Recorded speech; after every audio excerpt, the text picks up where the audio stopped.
stats? Yes. Oh, that Okay. is a cursed build. Server options. So it makes this worse, Aura. New role. He has to be fat rolling. Oh. He has his highest stat, I believe, at 40. Ooh, fat rolling is not fun. But he was able to do that because he didn't have stat. Or he didn't have to build his stats up. Generate.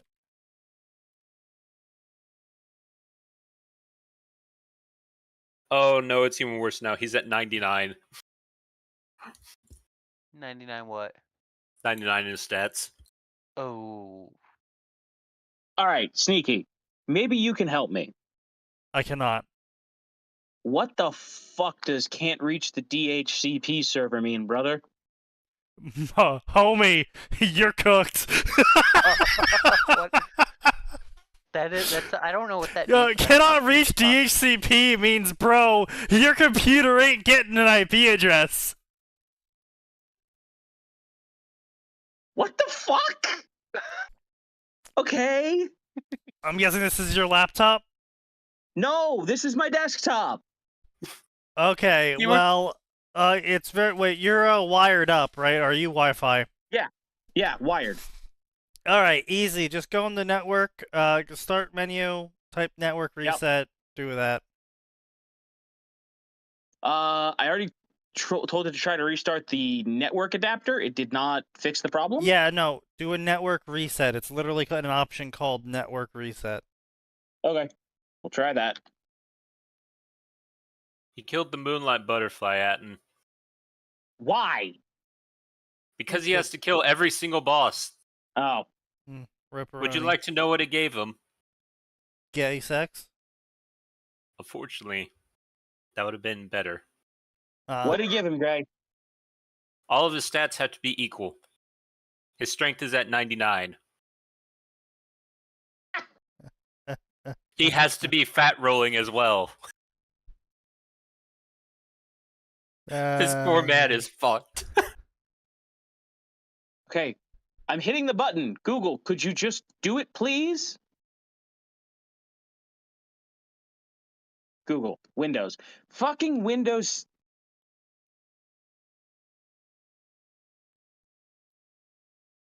So I missed the stream, right? Yes, No. you totally missed the stream. Yeah, the stream's over. All right, great. Good night, guys.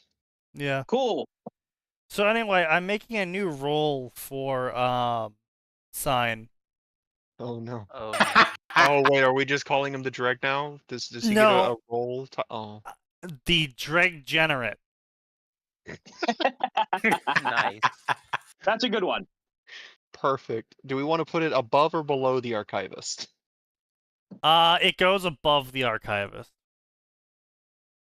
Well, yeah, of course. Well, it goes above Writer in general. Let's make it. It just has to go above Writer. He has to go above Archivist Pink. because Sign is a bigger degenerate than Isley was.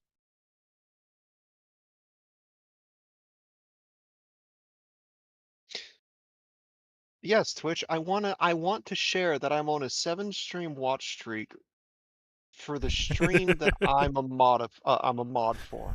Yes, that's what I want to do. Okay. Sneaky, I tried restarting my computer because I went to do the network reset and it said, we will restart your computer in 5 minutes. It's like, just reset my fucking computer. Yeah, just reset it. Yeah. And I still received nothing. I've already tried I've already unplugged the router. I've already unplugged I've already unplugged and replugged all the cables. Bro, I think your Nick is cooked. Oh no. That sounds terrible. That would be your network integrated card. I'm pretty sure that's what it is. I But swear that's to how God. it controls your network. Okay, I'm gonna try turning Wi-Fi on.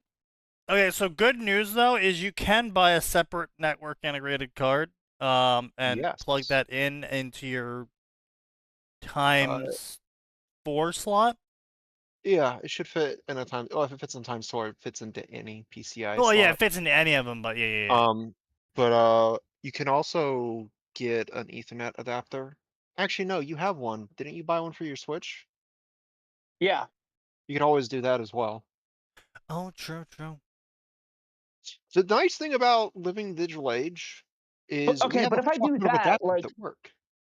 oh god, if I do that, then it's gonna be the most fucking bootleg jank ass wired setup ever because I'm already on power line adapter. Oh yeah, I forgot. I introduced you to those. It's a power line into a USB converter. Bro, my packet loss is gonna be It's not gonna be Perfectly that fine. bad. No, Yeah, dude. no. I literally The- have a laptop set off a USB converter, and it's good. Yeah, the biggest packet loss is honestly from your power line adapter if they're not on the same circuit. Like if they're not on the exact same circuit, that's where you're gonna experience your not even packet loss. That's where you're gonna experience the biggest speed drop. All right, I think Packet loss is a I did completely it, different. guys. Yep, Oh, there we go. What'd you do? What'd you do? Check the player. Check the user listing. Yeah, there he is. Now he can never escape from it.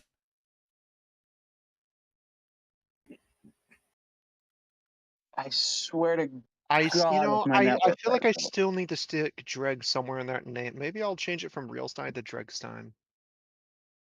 There you go. Sign. When was a mod view button added? What is this? Oh my god, this is terrifying, but there's so much information. Oh, the Yeah, I body know, is right? fantastic. Ooh.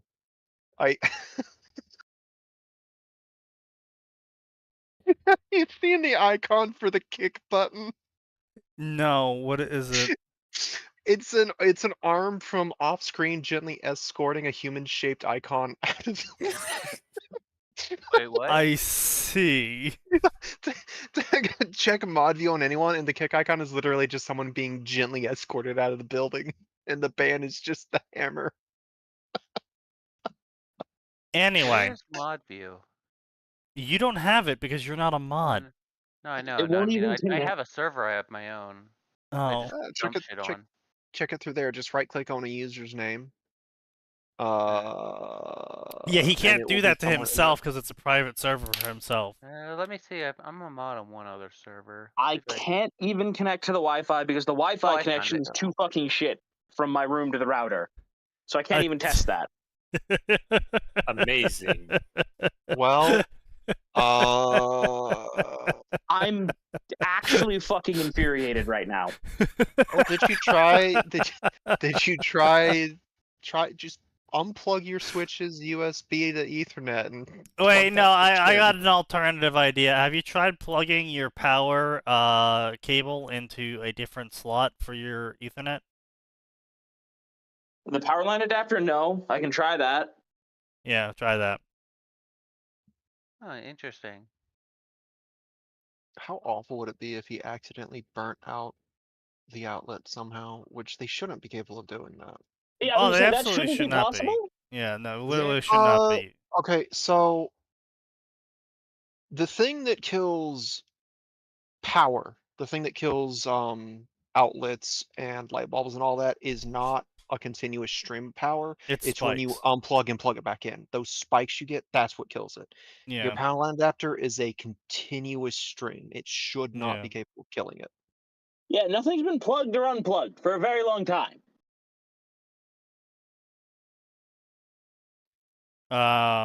But as I was thinking, what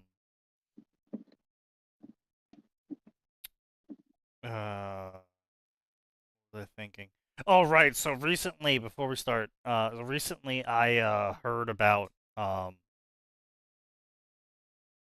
quote that inspired me. Will just a different socket work, or do I need to find a completely new plug? I just tried a different socket. Yeah. Okay. That should be fine. Another fun thing one socket can be not working and the other be perfectly fine on the same Yep. outlet. Yep. Because parallel series are amazing. Yep. Well, I shouldn't have said that. Parallel wiring is amazing. Parallel series is another way to wire things so that series can still work in parallel. It's electricity is magic. Lesson No, over. absolutely. Of course, if the other socket doesn't work, then you try another outlet. So anyway, as I was saying, really, really good quote, right? That I serve a vital function in the fan fiction sphere, right? Because we can all agree that fanfic authors, while some are benign, many are cancerous. And it is my duty to be the radiation that kills the cancer. Snaky, who's been filling your head with bullshit again? Because you're not doing shit, and we all know it. Yeah, I know. God. Did it work? I'll be using my headphone in just a minute. It worked. Well, time to get a replacement outlet, because if that socket died, the other one's soon to follow. Not always. Often enough. Also, like, if you don't go ahead and replace it now, you know it'll eventually die, and you're still working at half potential, so. So anyways, who filled your head with this nonsense? Oh, Asmongold. Nonsense. Of course. Of course, it was Nurgle's blessed. Indeed. Indeed. Obviously. Oh, there he goes. The fucking dragon again. But yeah, I mean, I would love to fulfill that role. That is my dream position, I suppose. I guess I could say then. If that makes you feel better, Max. You could always What, head apply. Nurgle cultist? You could always No, apply radiation. You could apply to FFN and like, hey guys, I will look at all the user reports. Just pay me this much per month. Pay me $20 a month, and I will be your mod god. Why is the price so low? Because you can Because pay it's a me the rest public in service. alcohol. You have to pay for my therapy. Don't worry. It's not real therapy. Alright, You so don't we even know have to pay him. Just we make know sure that he your has, therapy just make sure bills he has only- a subscription to Everclear. No, it's not. It's like, hey, so we noticed that these therapy Subscription bills to you keep giving us. Everclear.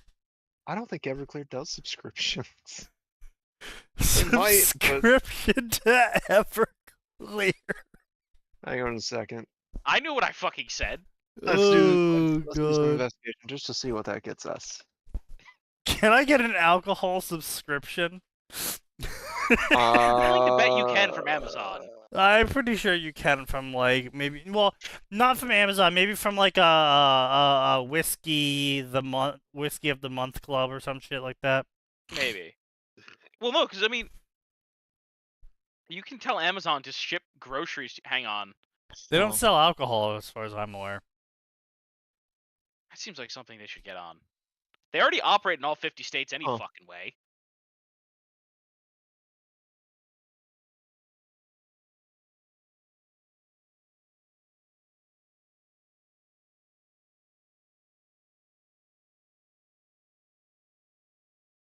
Yeah, but a lot of states add weird overhead. Yo, what's up, man?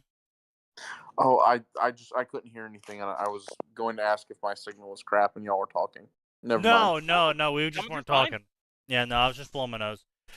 So yeah, anyway, so I said we were gonna do it, so here we are. We're gonna do it. Hello, LeMay.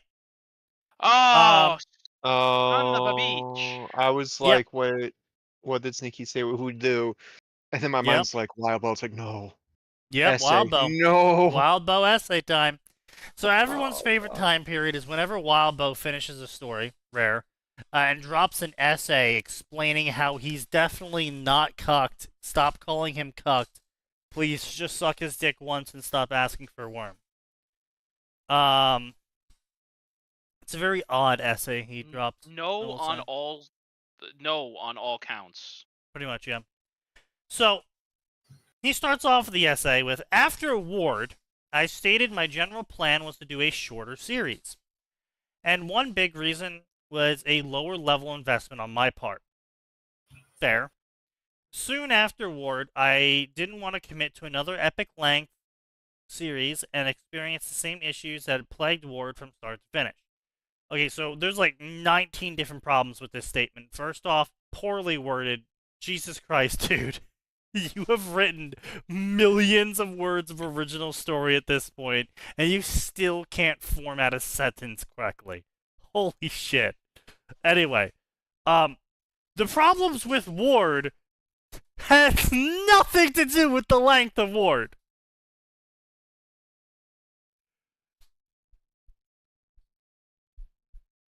At all. Like, it didn't. I never finished Ward. I skimmed it. I tried to. I just couldn't. The characters of Ward were shit. The plot of Ward was shit. The progress was shit. The lore additions were shit. It's let's take everything that was bad at the end of Worm, and let's just kind of make everything moderately to significantly worse. And also let's retcon some of the few parts of the series that may have stung but were unambiguously emotionally impactful, and also somehow bonesaw out of everyone in the frickin' local multi-dimensional cluster gets to keep their powers, because bonesaw can be trusted. I think it wasn't helped that he was notably disdainful of his own work at that point. Yeah. Which is never a good thing to do. If you don't he didn't want to write the sequel. He didn't like that fans were asking for a sequel. He didn't, he didn't like the series. He didn't like the setting. Like, there's so many. Like, he went into Ward hating everything about Worm and all of the Worm fans, and he was writing Ward solely to shut all of the Worm fans up. And he's like, I can't believe that it fucking crashed and burned. It's like, no fucking shit, Sherlock. You literally, slapped C4 on the front of your car and then pressed the trigger before you even started the car up, and you're like, oh my god, I can't believe my car exploded.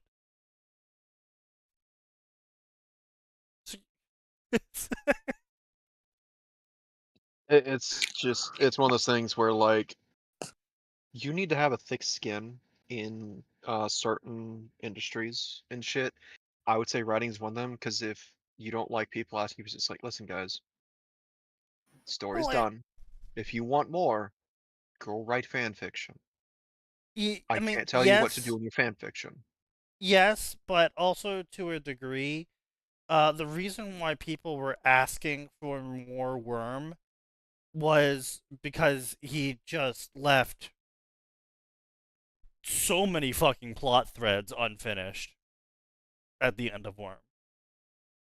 And also, I'd argue that there's nothing wrong with that when those plot threads didn't have much to do with our main focus of Taylor. Oh, sure, certainly, but you can't be surprised when people ask for a conclusion to them.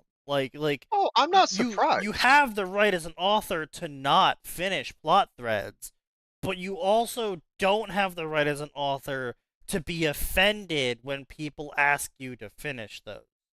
Yeah. No, if I was put in that position, I wouldn't be offended. I'd be, okay, guys, I'm done. Yeah. Go figure it out yourself. It's open-ended. Go have fun. You can do that. Yeah. The story's over. The ending of Inception is a great example of a brilliantly done open-end thing. You get to choose. Are you ready for Inception 2? Did the top keep spinning, or did you see it wiggle just a bit like it was going to stop? Yeah. If they announced Inception 2, I'd be so fucking mad. If they'd done that, Are you going to start reviewing free online novels? I don't think they could. No, I don't think wouldn't so. be That's mad. a bad idea.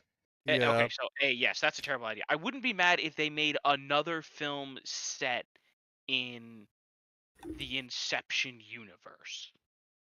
Yeah, but I don't want it to be called Inception 2. I want it to be something else. Call it Inception and then give it a subtitle. I don't want a 2. Inception, unrelated. You know what? know what? Actually, That's actually a good I know. title. Like I said it, I was like, wait a minute.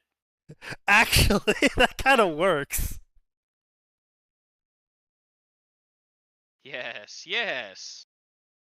Or you could call it like Deception, or there's No. other. Call it Inception 2 unrelated, and then have the trailers just edge the whole time about whether or not this actually has anything to do with the first movie. No, And when the second actually, you movie know comes what? out- Go full 4chan meme with it. Inception, dream unrelated. Lamau. Because of the fucking 4chan meme of posting a picture and then being like, Yeah. hey, here's all these things that Unrelated. apply to that picture. Actually, I'm not Picture talking about that unrelated. picture, guys. Unrelated. Yeah, there's only one problem I could see happening with that, but it's a hilarious problem, What's up? which is people are going to yell that it's a dog whistle from the title alone. That it's what? That it's a dog whistle of some sort. Oh, well, I don't fucking care. So... Oh, I know. That's why I said it'd be a hilarious problem, because that's not at all what it is. I'm hearing a dog whistle. Really, that's interesting, because no one's blowing one.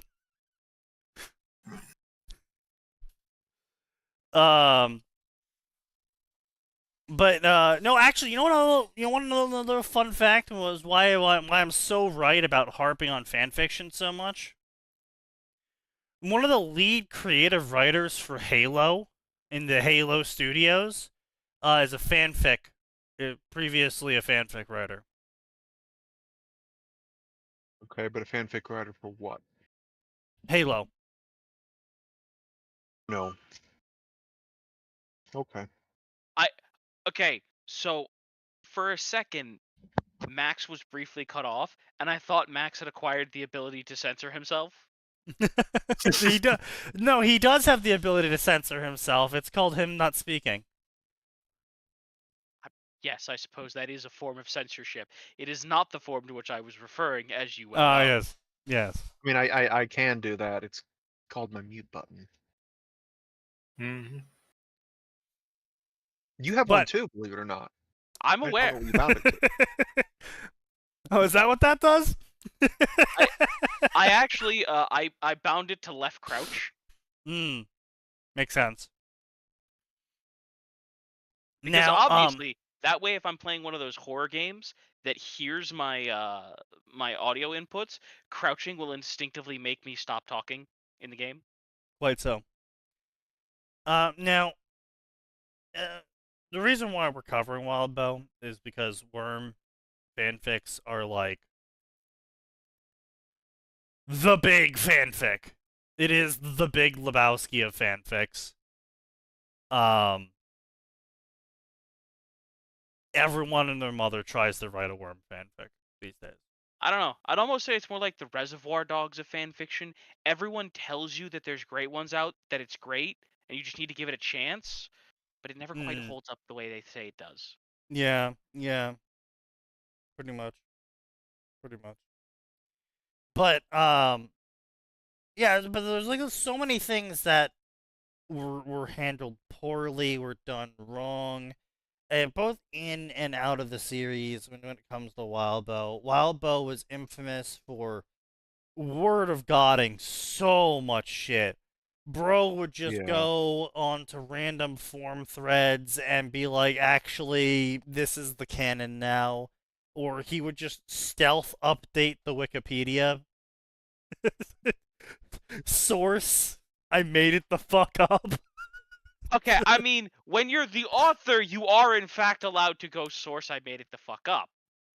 Yes, but no. Yes and no. Yes, but no. I Yes, I know. It's not just death of the author. The problem when you're relying on word of gods and corrective statements made outside of the story is that it will by necessity clash with the text of the story. Now, you can have limited or flawed narrators that give incorrect information that they could perhaps believe is true. But if you're clarifying that outside of the story, and then never offer explanation or correction inside the story, or even suggest that that was flawed or incorrect, then you are creating a story which will not accurately tell itself. Well, and not it then only becomes that. dependent on secondary materials. Well, Go yeah, ahead. but not only that though, it also becomes very hard for you to invest yourself in the story. Because like I've seen a couple of fanfic authors who have been trying to be like, oh, I'm gonna be super clever and make my main character tell a super unreliable narration about what's going on. And it's like, yeah, that's cool and all, but like that rapidly kills off a reader's ability to stay invested in the story if everything they're being told is a lie. Yeah. On top of that, readers in general don't seem to understand when or where a character is necessarily not even unreliable, but simply are not getting the full picture. I had that happen with one of my fics very recently, but well, a month ago, and that thread still gets posts like, "Hey, why was this changed? Why did this happen differently?" And I put on a voice. I really shouldn't. I shouldn't blame fan fiction readers for expecting the stations of fan fiction, but at the same time, I from my perspective, very clearly signposted this character is panicking. This character is overwhelmed. This character has no idea what they should be doing. They are not in full control of the situation, but apparently I was not clear enough about that. Right.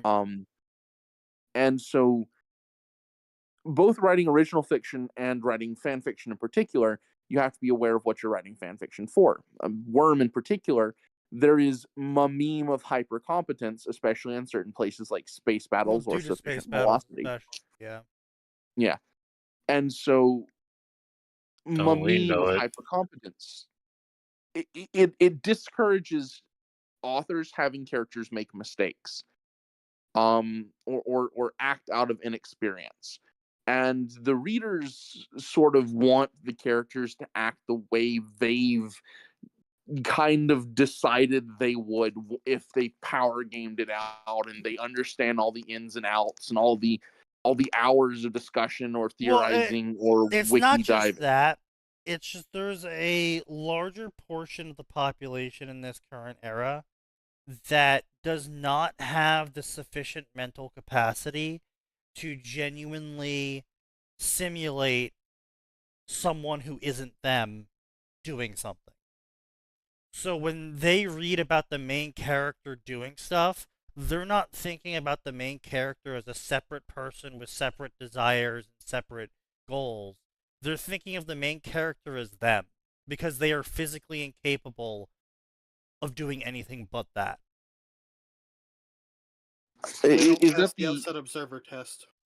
Yeah. Yeah, and it also runs into the problem though is everyone does sort of have the idea of what would you do if a bear showed up right in front of you, and then everyone has the idea what would you do if you were given superpowers, and what would you do if you got into a fight with X supervillain, and everyone is convinced that they would I'd win. y'all can be self-delusional. Nah, I'd win. Fuck no. Like with me in particular, I am not jumpy, but I am prone to flinching. I flinch a lot.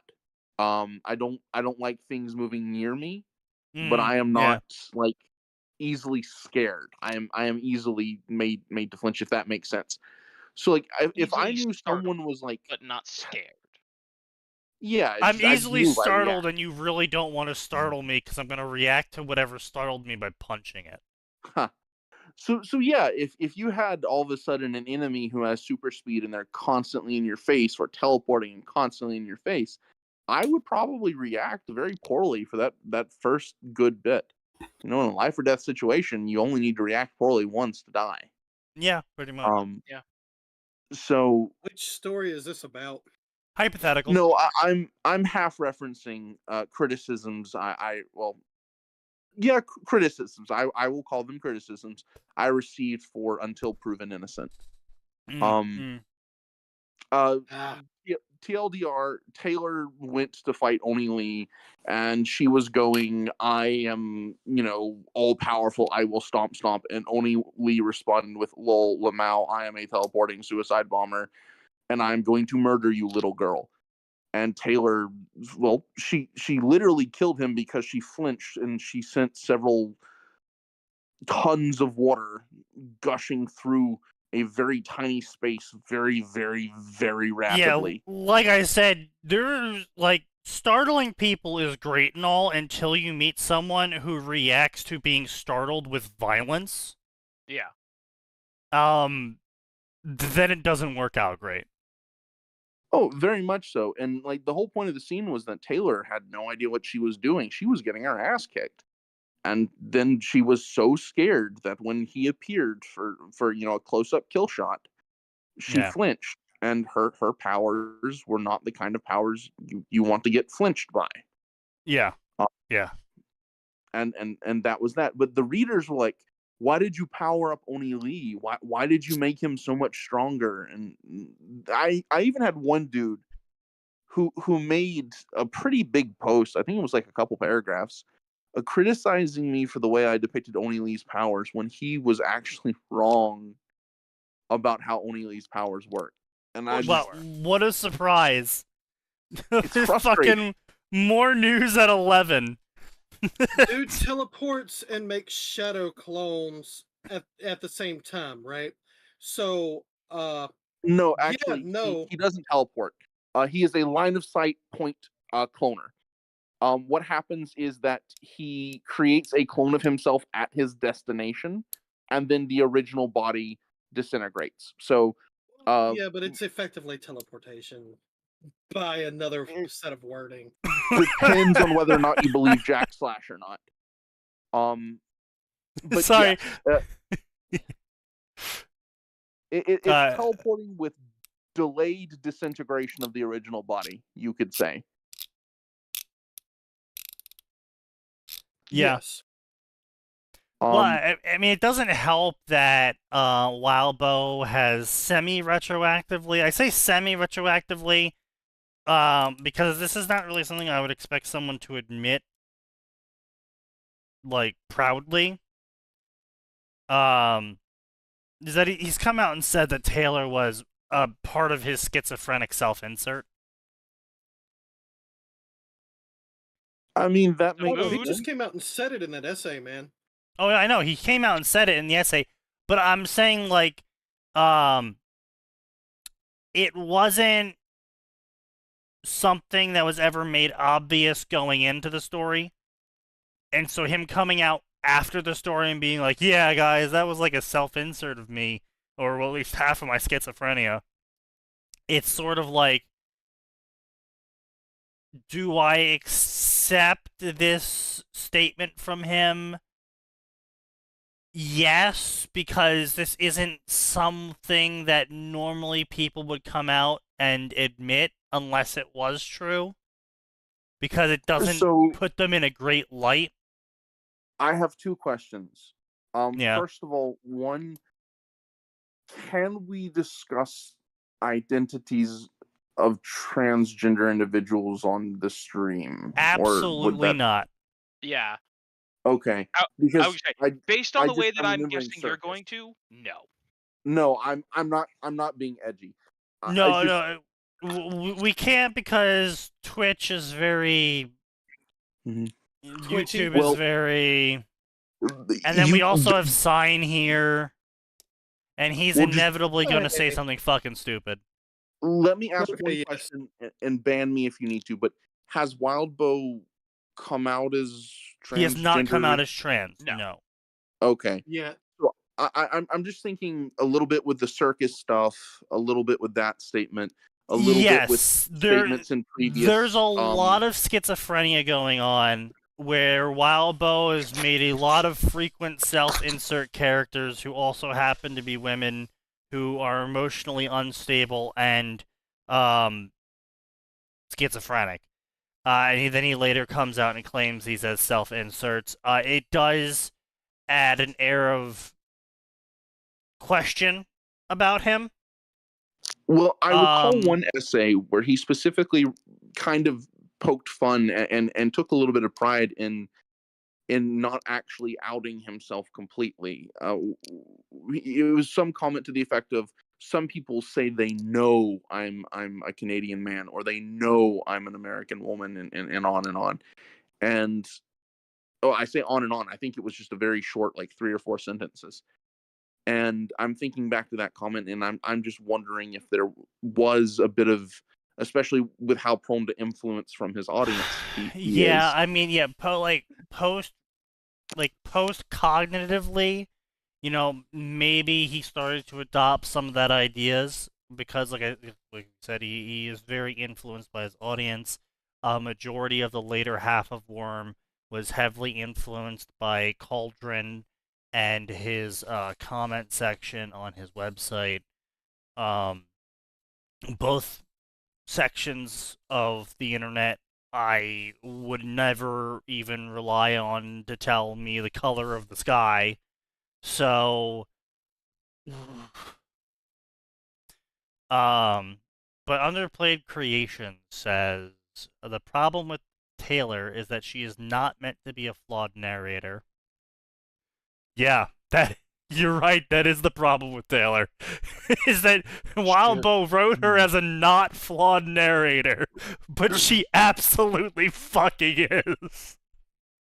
Yeah, that's pretty spot on.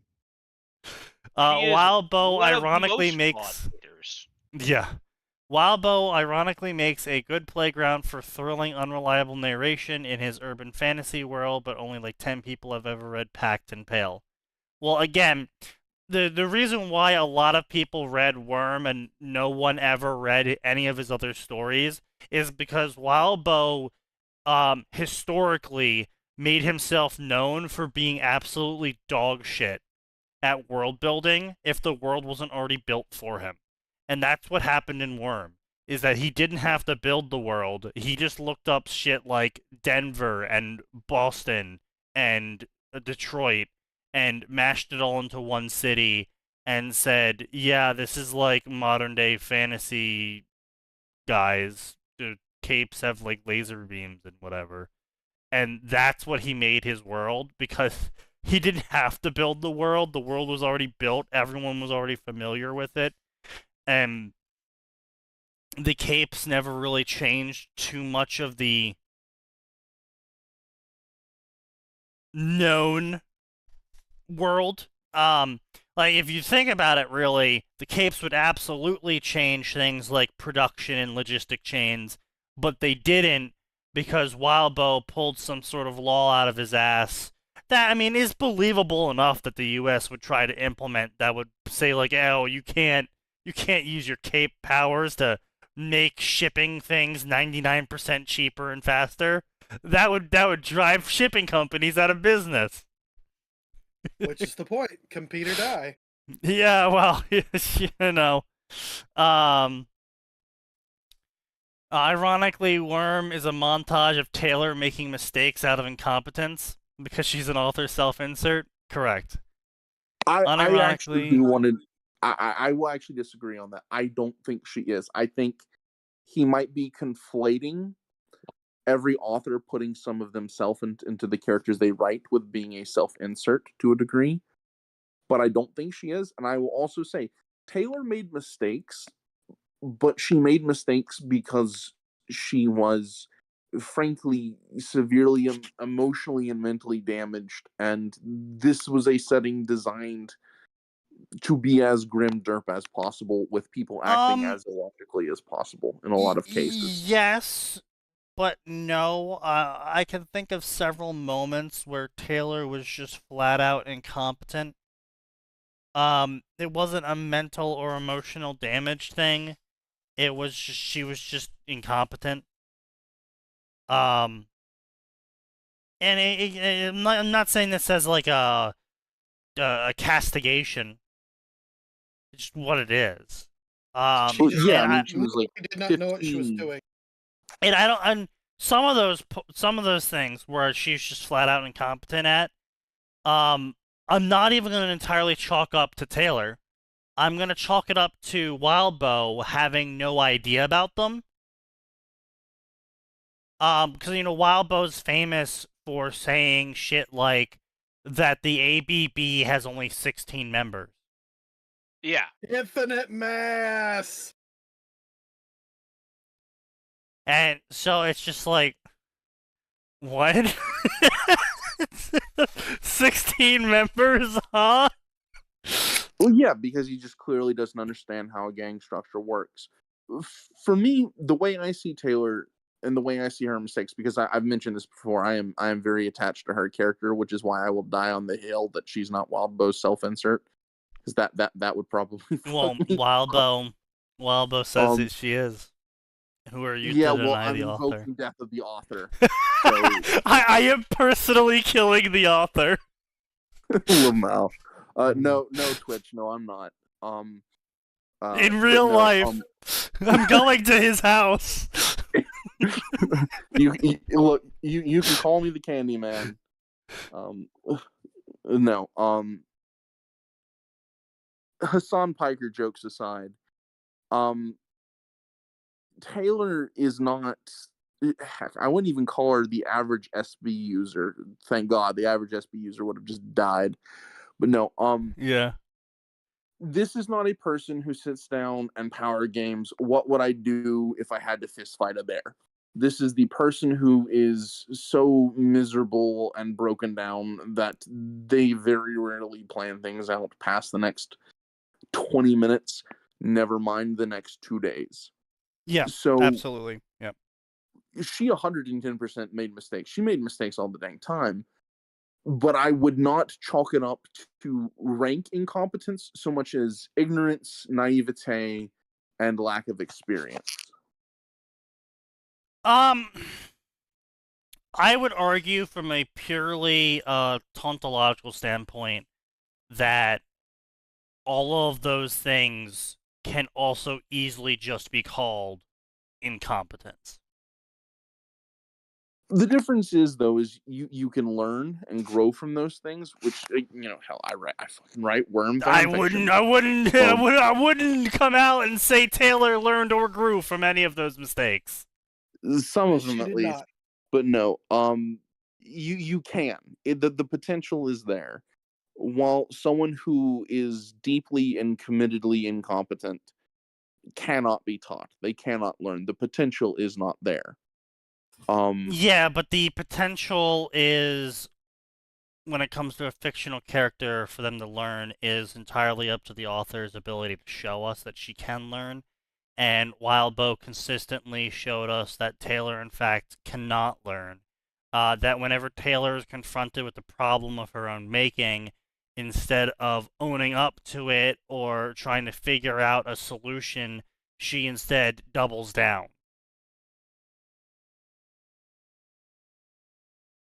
And then after doubling down, does she ever do any sort of review of why did this happen? No, she doesn't. She comes up with justifications about why she was right to double down. Ironically, I was gonna say because I haven't said much here. A fantastic example of someone who is as stupid and flawed as Taylor is Conrad Kurz from Warhammer 40,000.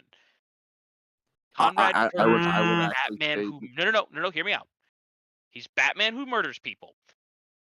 And he was convinced that his way was the only way that worked. And when one of his own Marines was sitting with him at the end of the galaxy, well, the end of the galaxy for them anyway, as everyone they knew was dying, as the Imperium was smashing down his door, Kurz was still sitting there going, I'm right. Fear's the only way to keep people in line. I proved it. Look at all the worlds I kept in compliance. And finally, sick of his shit, the guy who's been his second in command all this time just looks at him and says, then why did we have to blow up Nostromo? I home would say planet. that Taylor has less of an excuse than Kurz. Kurz was a magic test tube baby that woke up as a literal newborn and was psychologically assaulted by visions of literal space super hell. And Oh the no, I'm not worst saying Kurz horrors of doesn't the have a better future. reason. My point is that, also counterpoint though, Kurz is a literal super genius. Like, don't get me wrong, tormented, but he had advantages over Taylor of being a literal super genius. Yeah, but This still, will be an interesting discussion later. But no, Sneaky, I would say the counterpoint to that is that was actually good writing because she did exactly what a child would do. And also, again, I'm aware, but that doesn't mean she isn't incompetent. That just means that she's incompetent, but could learn, but doesn't, because she's a child. I would say that I would call children incompetent. I would say they haven't been taught yet. Maybe this is just an issue of definitions, and I don't want to get caught up on this because we do actually have the essay. Yeah, to I cover. know. Speaking of essay to cover, we actually have a direct quote from Wildbow right here. I identify with Taylor not just with bullying, but also of her experiences matching my own. Self-image, the struggle for validation, the relationship with my dad, all abstracted and turned into a character. Yeah, so he poured a lot of himself into her as a character. That does happen. Oh, I'm aware. I'm aware a lot of authors, me especially, I've done it, obviously, even with a female fucking character, have taken aspects of ourselves and wrote them as a main character because that's just A, what we fucking know, and B, what we can stay interested in. But the issue I take more with the fan fiction and Wildbow at the same time, I guess, is that Wildbow clearly hated Worm. Yes. Maybe not in the first half, but he clearly was starting to despise it near the end. There's sections of Worm that I have no memory of because of how fucking disinterested I was in them.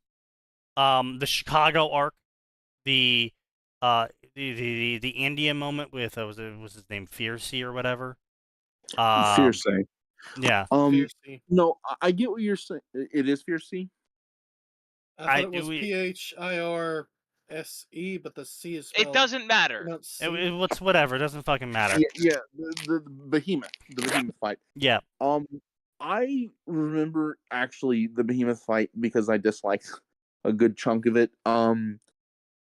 There's well, first of all, he introduced another time traveler because time travel of any scale and scope does not introduce an infinite number of complications.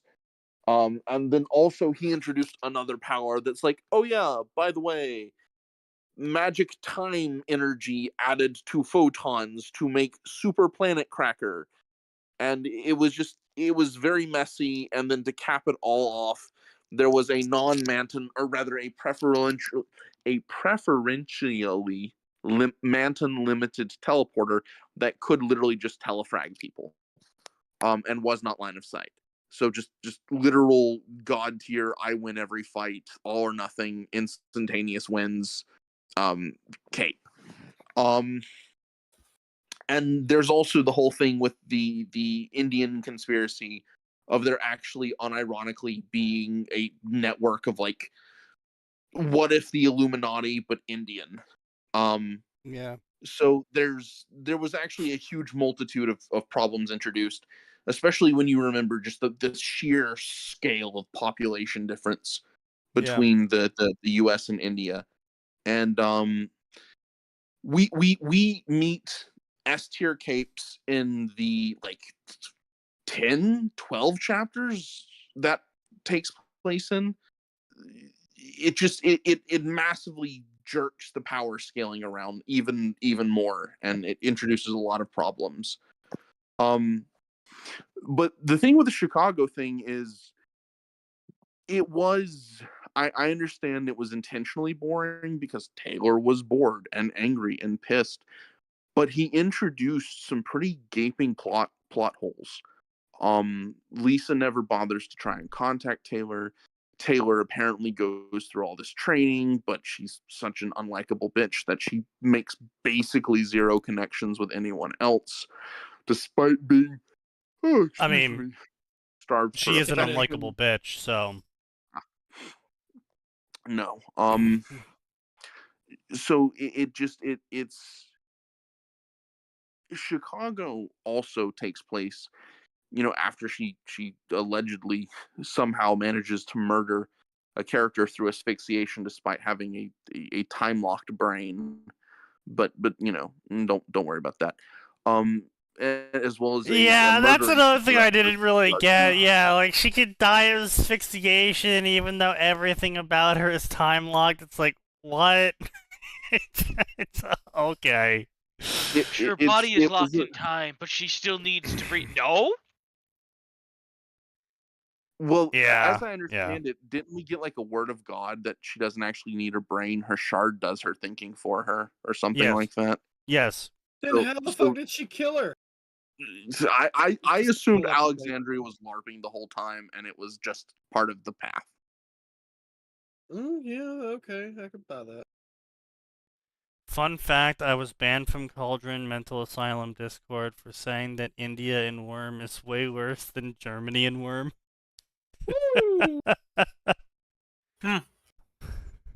Listen, India in Worm apparently has a conspiracy of cold capes that are willing to use war crime tier city busting attacks on the off chance of achieving marginal success against targets they deem worth it, are completely and totally unaccountable to any form of civilian government, and are explicitly pointed out as no diffing the hot capes, because the hot capes are children playing games, while the cold capes are apparently just cabals of killers and professional criminals who, again, are willing to kill whole cities on the off chance of getting one target. That was like straight from Fear's mouth. Yeah. He explicitly said they had done that. So, India is probably not a good place to be a civilian in Worm. Also, that does Underplayed does bring up another good point. On the topic of children being incompetent, Wildbow's latest story, ironically, has 13 and 14-year-olds outwitting grown adults and 5,000-year-old angels and genies. Yeah, I mean that's a very generic young adult trope. I don't like it. Really don't get me wrong. It's the dumbest shit in existence. I fucking hate it narratively, but it's a very generic young adult trope. Because, I mean, it's just every young adult in existence thinks they have the answers to the world and everyone's dumber than them. It's just how it is.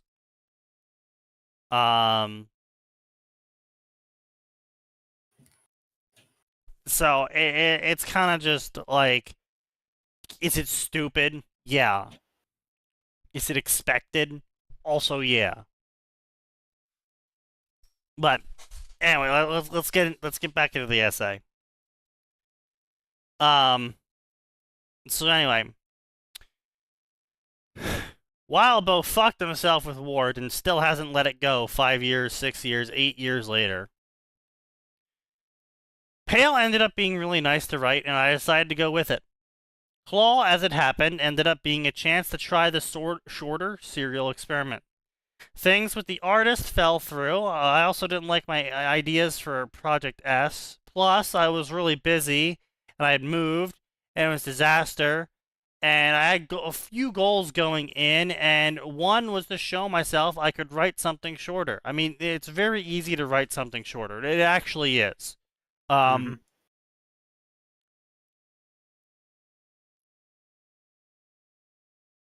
However,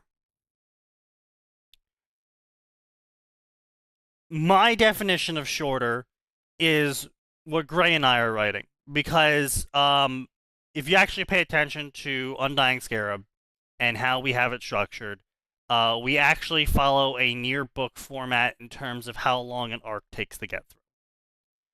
And the book format works really well because it's been tried and tested over the course of several thousand years. Mm-hmm. And Wildbow did not do that. He wrote 20 books or whatever. How many fucking arcs there were in Worm? It was 18, 16 or whatever. I don't fucking remember. I don't care. Point is he wrote 20 some fucking books. That is an excessive number of books for trying to tell a small story. A small story is, on average, if you're not doing one book, it's 3 books. The trilogy, it's a nice number. Everyone uses it. It pretty much allows you to follow the 3-act style, except with 3 books. 3 is just a really good, solid number. It works. Again, tried and tested formula. If you're trying to write something smaller, as in normal, what gets published, and not some sprawling 5 million word fan fiction slop that has no idea where it's going and is trying to cover every single base in existence, and also has a cast of like 50 people because some authors just can't help themselves from including every named character from every series they visit in a giant jump chain story, right, Sign? I've never done a jump chain story, so I wouldn't know, Sneaky, but yes, I agree. Anyway. I will say this, Sneaky. Yeah. The reason why the 3 books work so good and why you have to keep the cast tight is because there's also the psychological impetus of a sense of time. Yeah. For example, Harry Potter, the first 3 books are really good at that. You feel like a year has passed. Yes. With, I think the last one's the Deathly Hallows, and it's a big chonker compared to the rest, even if it's massive. Not, yeah. And it doesn't feel like, it does not feel like the appropriate amount of time has passed in universe compared to the amount of words you've read, and there's also very little sense of distance, not helped by teleportation. Frequent, yeah. So that I think is actually Worm's biggest problem. Absolutely zero sense of timescale. It's not only that, right?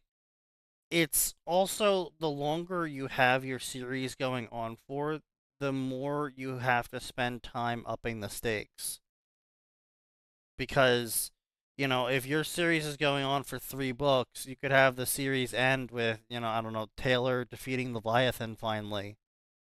And that's it, right? And your audience would get a sense of accomplishment out of that. But if you introduce Leviathan in the 3rd fucking book of 20, it's like, well, where do you go from there?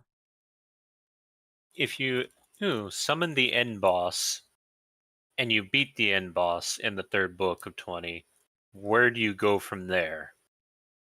Well, I mean, down into the latrine. Yes, yeah. Down. But the obvious answer to that is, it's not like he hadn't been tooting the Simurgh horn. No, he certainly lined some events up. It's just the problem is, you start the story on street level conflicts of Taylor going around and assaulting people with bees. And I agree. Somehow the dominoes fall to where she's now fighting a multi-dimensional god space whale that's been distributing powers and genociding entire civilizations so it can figure out the math equation to solve entropy. And it's just like, huh? There's no sense of proportion. Yeah. And this isn't even a Wild Bow thing. This is not a Wild Bow wrote it badly. It is you cannot write this sort of thing well the way he wrote it just doesn't work. Mm-hmm. If you had started out with, like, say, Taylor, 3 books, first book is like fighting the Empire and the city gangs, and the second book is all about the Slaughterhouse Nine, and you end the third book with the Leviathan. Then you go and do like Ward and focus on other characters, and you let a couple years pass, and then you come back to Taylor and maybe you do like a second trilogy. Yeah, she's now an adult and she's doing adult things and adult solutions now, and yeah, exactly. Yeah, you could have told more or less the same story with half the words, and you could have told it in such a way that each section offered both catharsis for the readers and satisfactory points, hooks, like to keep people engaged. Chicago didn't need to be a fucking book. Like, it didn't need to be a fucking book. You can have downtime chapters. You can chain multiple downtime chapters together to give a sense of Lagarthy, of boredom, of, hurry up and waiting. You can do that, but what you don't fucking do is write an entire book worth of downtime chapters. And have your character do nothing except progress off screen, and then the only thing she does on screen is complain. Yeah. Well, I think Atin and I have spoken about this before, but when you're dealing with slower sections to a story, you can make that the focus for a time, but you need to segregate it off. You need to demarcate it. You need to make it clear that this is going to be a slower section of the story, and then allow it to play out naturally, not a, hey guys, we've got to keep building tension, we've got to keep building hype, stay ready guys, we're still going to be super hype, we're still going to be super hype. That's why you mix and mash slower portions of writing with either a looming threat moment of the reason why they're doing the downtime chapters is because they're training, because the big bad said, I will be back in 7 days, and then I will kill you all. There's that, and then there's the alternative, classic, always reliable, hero did big damn hero shit, got themselves absolutely fucked up, and so now the next couple chapters are them learning how to walk again because they broke their spine exploding a giant laser crystal at the top of a mountain. And it works. It is psychologically pleasing to the readers to operate in that manner. It can be cliched, yes, but it is cliched in execution, not in formation. For a reason. And I think that's an important aspect. But also, I have been talking over like half the cast tonight, so I think I'm going to let someone else tag in. Underplayed Creation says, Wild Bow has Japan-level manga plot development. Chapter 1, Wash Face in Bathroom. Chapter 300, Killed Alien God Invader. Yeah. Not wrong. Chapter 305, become a part-time worker. You have become McDonald's worker. Pray. I would say the only time I've encountered a show that I successfully accepted a part being boring because it's supposed to be boring was The Melancholy of Haruhi Suzumiya. True. The Endless Eight. Yes, right. And you know what they're doing. You know why they're doing it. It doesn't necessarily mean I liked it, but I knew what they were doing, why they were doing it, and even when they did, that was presented in a visual medium wherein they could vary things up. So, that's the only time that I've seen a show. Anyway, so Wild Bow continues. saying that he was in discussions about pitching things to a publishing company.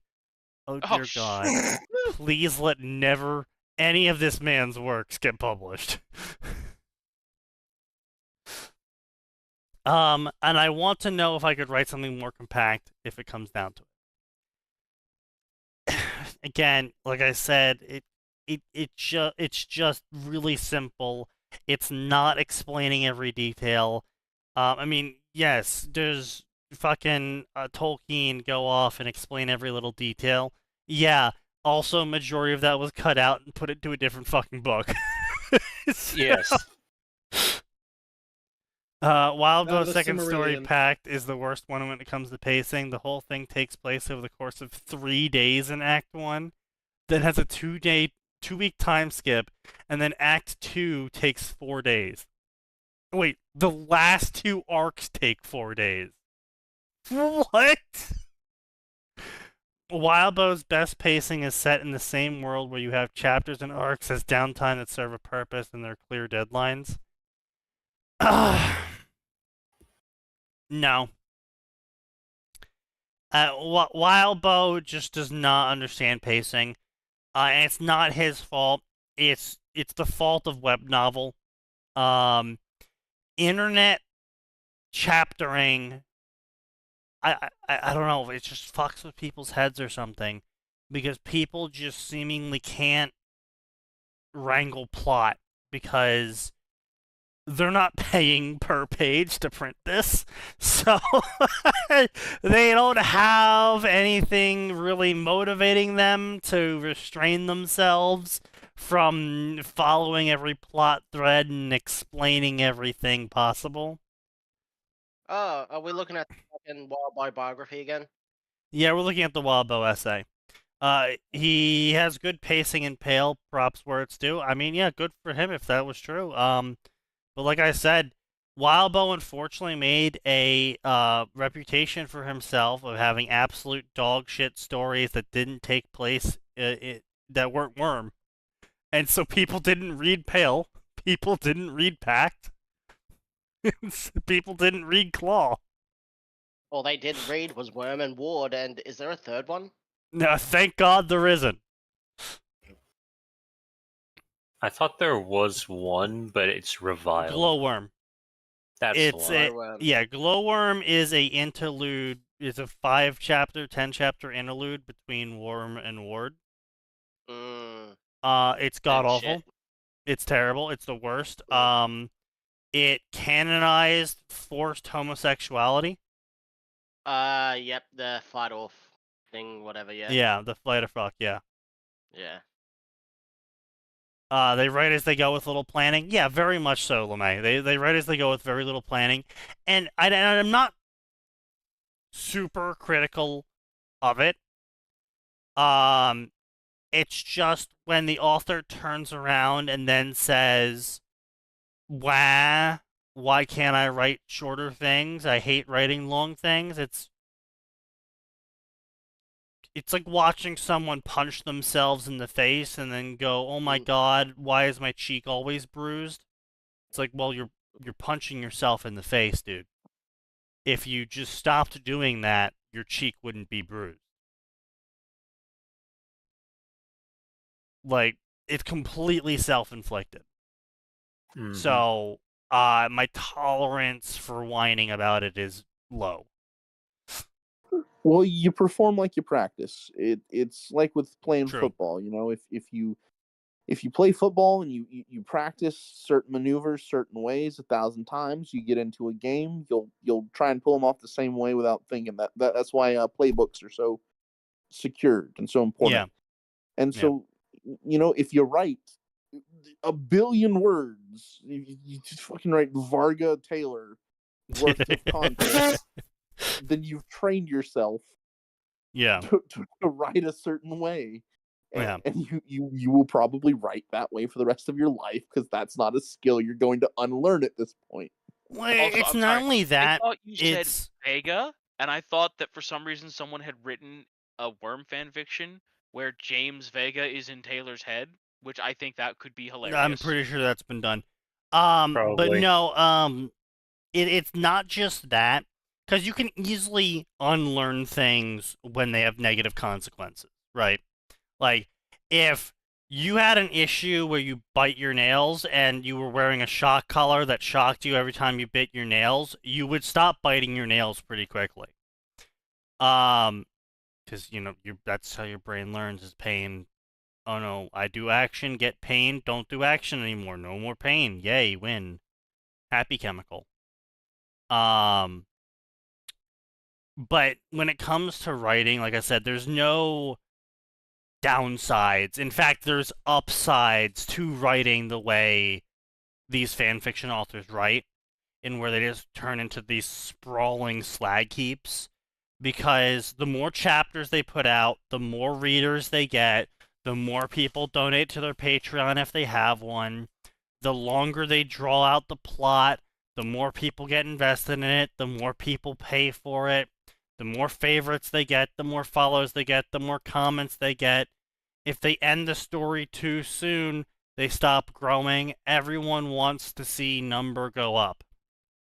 Parcassius is Parcassius is almost like a mythological example, right? Mm-hmm. Of this.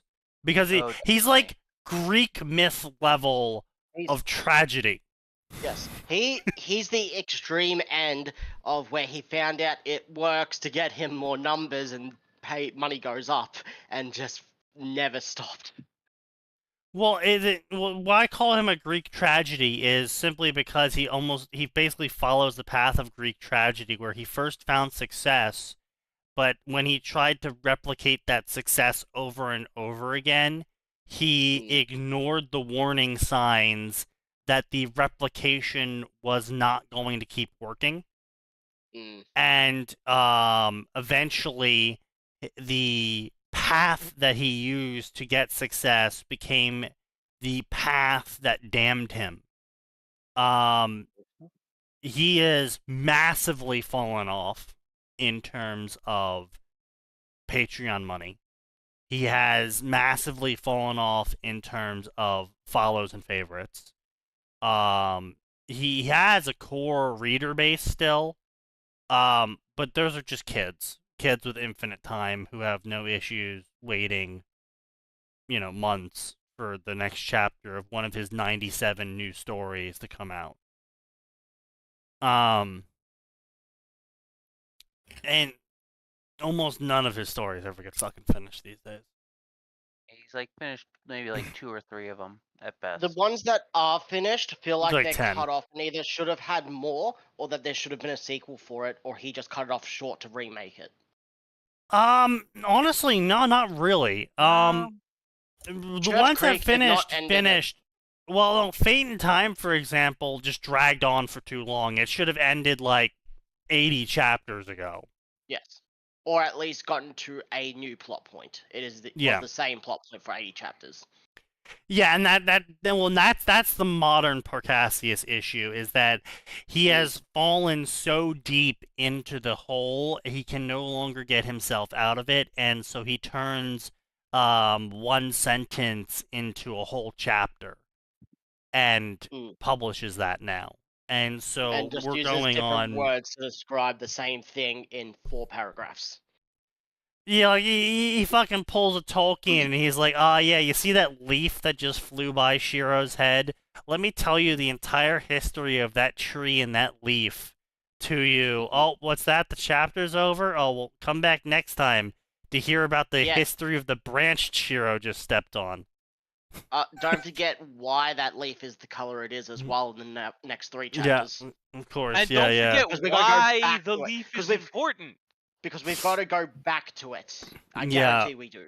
It's just, it's brutal. Like, early on, his chapters, they got places, they did things, character stuff, it occurred, and then they finished. There was multiple story points within 20 chapters of his original Campion Fate crossover. Yeah. And then he redid that with Arturia in the modern day, with Merlin around and Shiro being summoned by her, I think, or something like that. Yeah, like Merlin was writing the book of Fate Stay Night, and Arturia summoned him from the book. Yeah. She literally stood in a magic circle, read from a page Merlin left around in his workshop or whatever. It's just, I assume it's implied he's a mage. We haven't seen him actually be one, but she read this formula and somehow, without actually trying, just because she stood in a magic circle, summoned Shiro from Fate Stay into Campione. Yeah. Which pissed me off because it was like, it just felt like a massive asshole. It was a massive ass pull. I mean, it was mildly interesting for a couple chapters, and then it it got drunk. It crashed its car. It drove off the bridge. I have no fucking idea how to describe what happened afterwards. Yeah, it just kind of got. I think he tried to be super original with it, and he just kind of just went too far with it. Original content, especially in fanfic, is like that. But especially because all the ones who went and read it were the ones fans of the original one before the rewrite. So reading that rewrite, we're like, "What the hell is this? Why does it have that this was now?" my case. Yeah, It was like, yeah. I thought the original idea was interesting in a sense, because I was like, okay. I like the original idea, different. but he spent too much time trying to make the side background joke characters from the Campion into something important. Yeah. Joining Shiro on his journey. Like, if he wants to use people that's important, there's people that's important. Wait, what? Wait, what's... Yeah, no, remember, was it Godo? I can't remember the guy's name. Yeah, he had like... Yeah. He has like... when the story died. No, so, from the original Campion, Kusanagi's got like 2 or 3 male friends that are just regular humans. And so Parcasius was trying to like make him into ninjas, mages, and all that, get in training and following Shiro. For this, that was in like the latest chapters. I remember one of them was getting trained as a ninja by Amakusa. Truly, the most depressing Campione fate fic I've ever read was one where Shiro summoned. Well, yes. But no, one where Shiro summoned Jackie, the berserker from Apocrypha, and then gave her pants, and then the story died. That was truly disappointing. Wait, Jackie finally got pants. The assassin, that was the Zarlan version. Sorry, assassin, Zarlan. Yeah. And do you know, because it was Zarlan, that it wasn't going to go anywhere except for... I know, that's the most disappointing part. Like, the only place Zarlan stories go now is straight to the breasts, and they just grow bigger. And I'm not even kidding. I'm not even joking. That's literally one of his fate stories. It is. Is every chapter Sakura's breasts get bigger. I think I remember what you were what that explicitly was from, and that was him just getting all into jump chains and shit, and that was one of his ideas or something. It was one of the ideas pre-jump chain. Yeah. Really? It was pre-jump chain. Yeah, it was a jump chain. Yeah. The jump chain was the giant, different kind of Grail War or whatever, where all the multi-cross Shiro Jockey stories fight each other in different classes. Yeah. Okay. Wait, Birth of a Legend was only 9 chapters? I thought it was fucking like 20. No, Birth of a Legend was really short. It literally ended when Shiro met Godo and Erica. Another one? I swear it was Parcasius. Who made That's why I was so confused, because I'm like, that never happened in his original story. Because it didn't get that far. I mean, to be fair, that's just fucking Fate Campion stories. Yeah, Fate Campion stories kind of have a single railway, you know. And they're all based around Godslaying Blade Works. Yeah. That story, I've tried that story will never be finished. I've still never finished reading that. I've tried 5 times.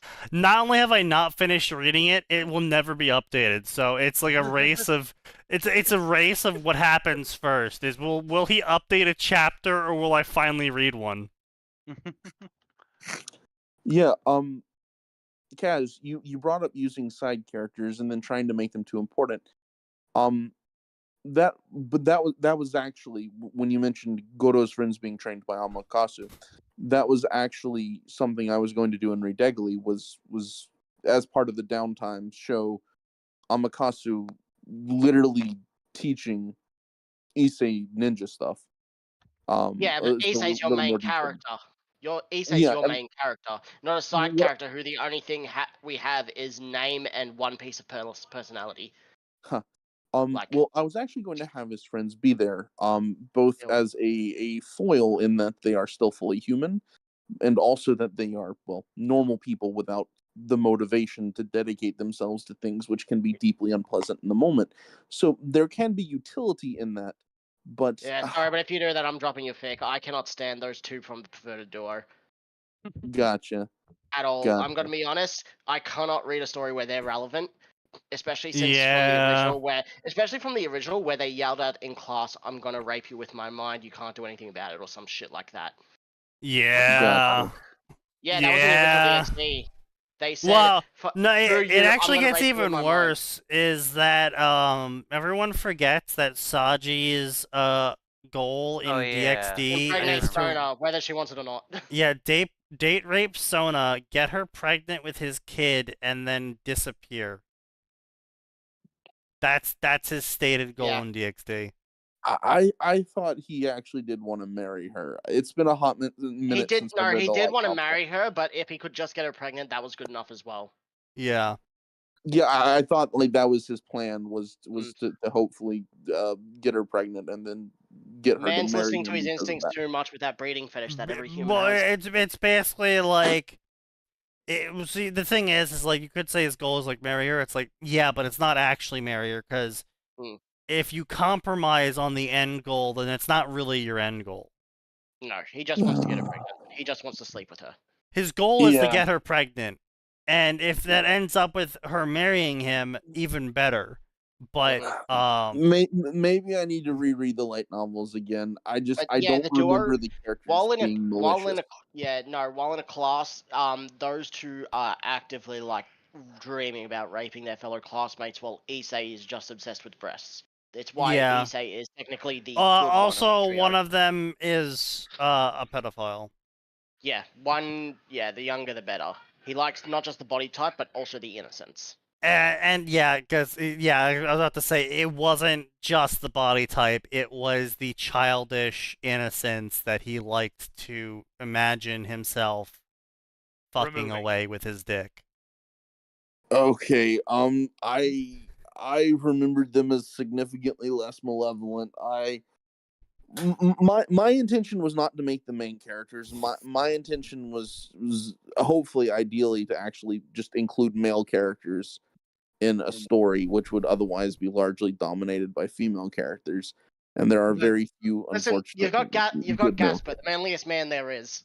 That's at least in DXD. At least in DXD. True, Gasper. He's crying, guys.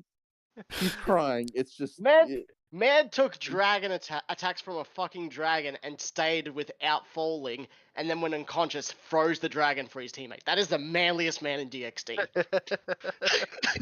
Bro just sucked Issei's blood and didn't even say no homo after he was done. He doesn't need to. Stinky. He doesn't need to. Issei's the one that has to say it. Not true. All right, well, I've got to go charge my phone because I still don't have internet, and I've been doing this whole thing on my phone. All right, see ya, man. See ya. Take it easy, guys. See ya. See ya. What did I come back to? You were saying, Sign? DXD. Yeah, DXD. Oh, Alvor left, so I mean. And? No, why does he need male characters so Rogue exists? God. Shut the fuck up, god damn it! No, you're talking, it's unimportant.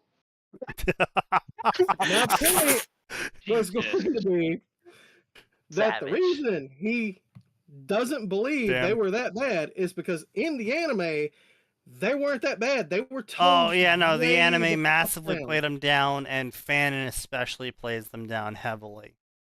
Yeah, Fanon and the anime are responsible for that, and Fanon has basically become the canon when it comes to everybody who's not directly part of the main cast. Yeah.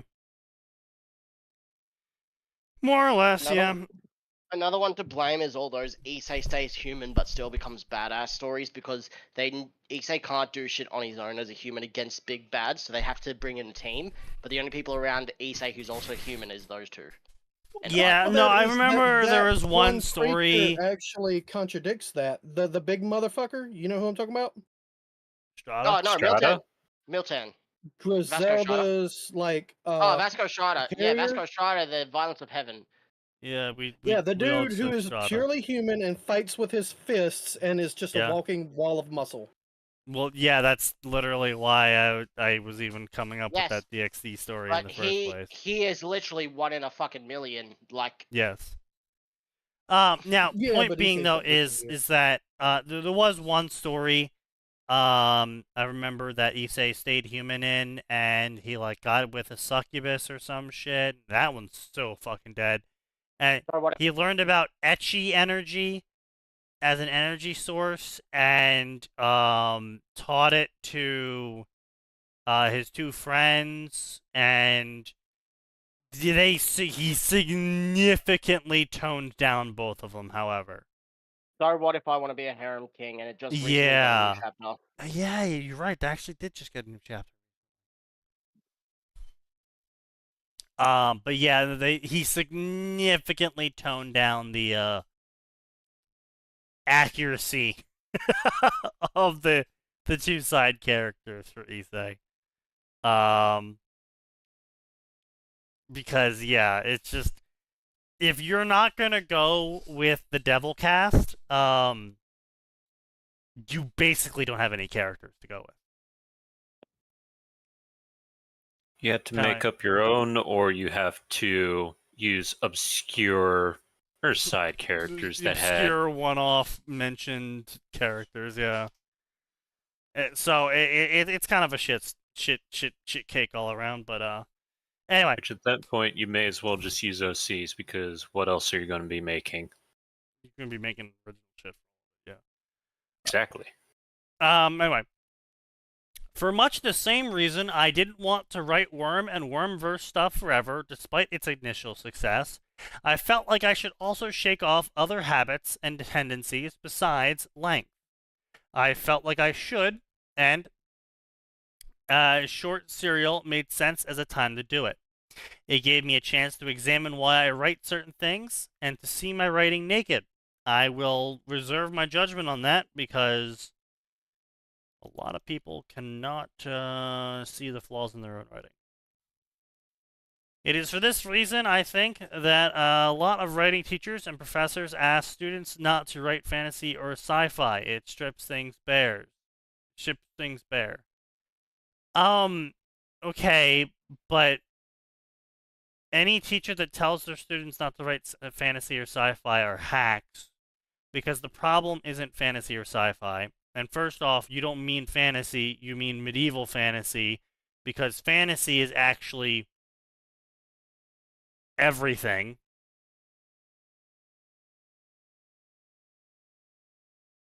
It just...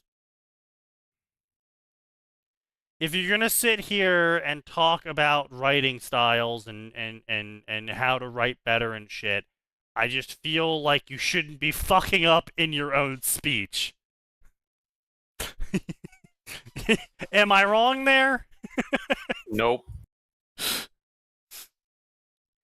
But the issue isn't fantasy or sci-fi. The issue is people leaning too heavily on technobabble in sci-fi to come up with answers to problems, or leaning too heavily on magic and wishes and chosen one syndrome to come up to answers in fantasy stories in general.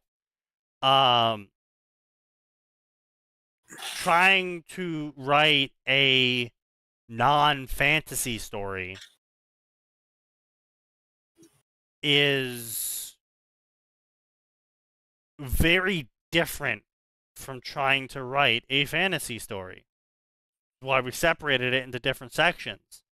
I'm assuming from what he means by fantasy, he is either meaning medieval fantasy or he is meaning magic, because he placed it against sci-fi.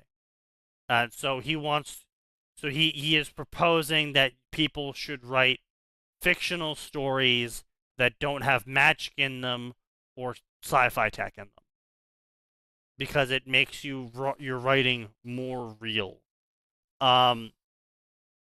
It doesn't really. Is he saying that despite the fact that his story worm has powers that are like magic and sci-fi tech that And no well, one he can also recreate has except the dragon? multiple stories that are about sci-fi tech or magic. Listen, look, I'm not going to sit there and point out the obvious hypocrisy. I'm going to break down his fundamental premise and why it is wrong and flawed. Okay? He thinks that not including a fantastical element will make your writing more real. That's not it at all, right? I will harp on this endlessly.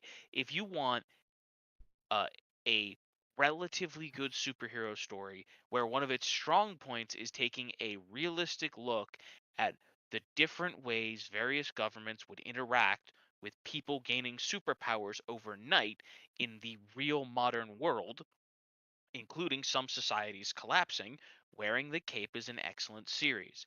That series feels real because it's set in the modern time and it asks a realistic question of if people had superpowers overnight and governments all did not immediately collapse because they managed to deal with it competently. I know, that part's the real fiction, but suspend your disbelief, folks. Right? It goes about it in a realistic way. And how would those interact with existing structures? Like, for instance, one of the questions it asks, how would a government that allows superheroes to police crime behind a concealed identity interact with a fundamental U.S. court right, which is the right to face your accuser? Mm. And the answer is that because the government performed what was essentially started off with something that was essentially the entire crux of Civil War for the Marvel Universe, they started with a superhero registration. They said the government recognizes Batman. Well, that's not an example. Superman, right? The government recognizes Superman as a legal entity. The government knows who the legal identity of Superman is, who their real identity is, and what social security number that identity is tied to. Right. That information is kept secured in a vault that we keep in an extra-dimensional space. But the government knows who he is, and we will allow him, for the protection of him and his family, to appear and give testimony in court under a fictitious identity, in the same way that we allow people to be disappeared and have their testimony presented at trials when they're in witness protection programs without them ever showing their face in that trial. Right. And that's an incredibly realistic thing. Because what did the US government do? It said, well, we don't know how to handle this, but this is sort of similar to something that we've already dealt with, so we're going to apply the statutes to this, even if they don't work perfectly. That's one of the most real fucking things ever. Yeah. Yeah. Well, I mean, realistic. Me giving Captain Churro $15 while he's sitting at the front of Walmart to steal 40 pies. Indeed. I mean, it's also, I mean, if you want to have sci-fi or fantastical elements, I mean, it's a child's book, but it still works. City of Embers, I believe it was, right? The story about the underground city with the giant light bulb because they thought the world was going to end in a nuclear war. Yeah. And haven't you talked about that before? I have, and because it's a good series for the age group it's meant for. But it's got a lot of great themes in it. Like, it's got a complacent government that is holding on to its power and trying to silence dissent.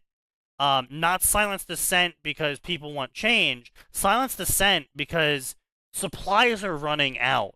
And they're running out of repair materials. And things are breaking down. But the government is going on a propaganda spree to make people be okay with things degrading. Because they don't have an answer. So because they want to keep their power, they would rather spend what resources they have on propaganda than trying to find an answer they can't find. Oh, that sounds familiar. Yeah, like I said, it's a really good series. Yeah, another good series that but takes it's completely ridiculous sci-fi tech going on. And it's not your typical sci-fi tech of super, future tech. It's sci-fi tech or fantasy tech, in terms of suspending your disbelief that a light bulb could last for 200 years. Aren't there like those old filament light bulbs that have been like at some what do you call it? At like yes, there fire are station some. that lasted like 100+ years. Yeah, but were those constantly on 24/7? Yeah, that's Some of them literally were, the yes, point of actually. them. Okay. Yeah. Well, there you go. Like, again, like we keep forgetting that because these days people make these bulbs and shit with like basically a they're meant to set break. timer to live. Yeah. Yeah. We keep forgetting that older bulbs were not built for that always. Yeah, it's disappointing. We've entered the age of enshittification. But point being, though, is it's got some suspension of disbelief going on concerning the tech around everything, and concerning people's attitudes. But it's got a lot of good lessons built into it, and it's aimed at kids, so the lessons are pretty basic but still true.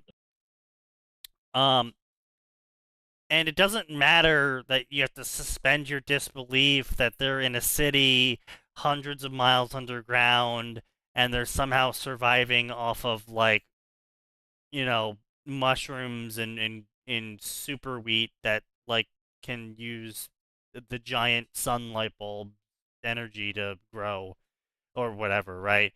Like, that's not It's like Mhm. hydroponics, but like done in the most shitty way possible. Oh yeah, totally, 100%. Oh my fucking god. But anyway, point being is that you don't really have to.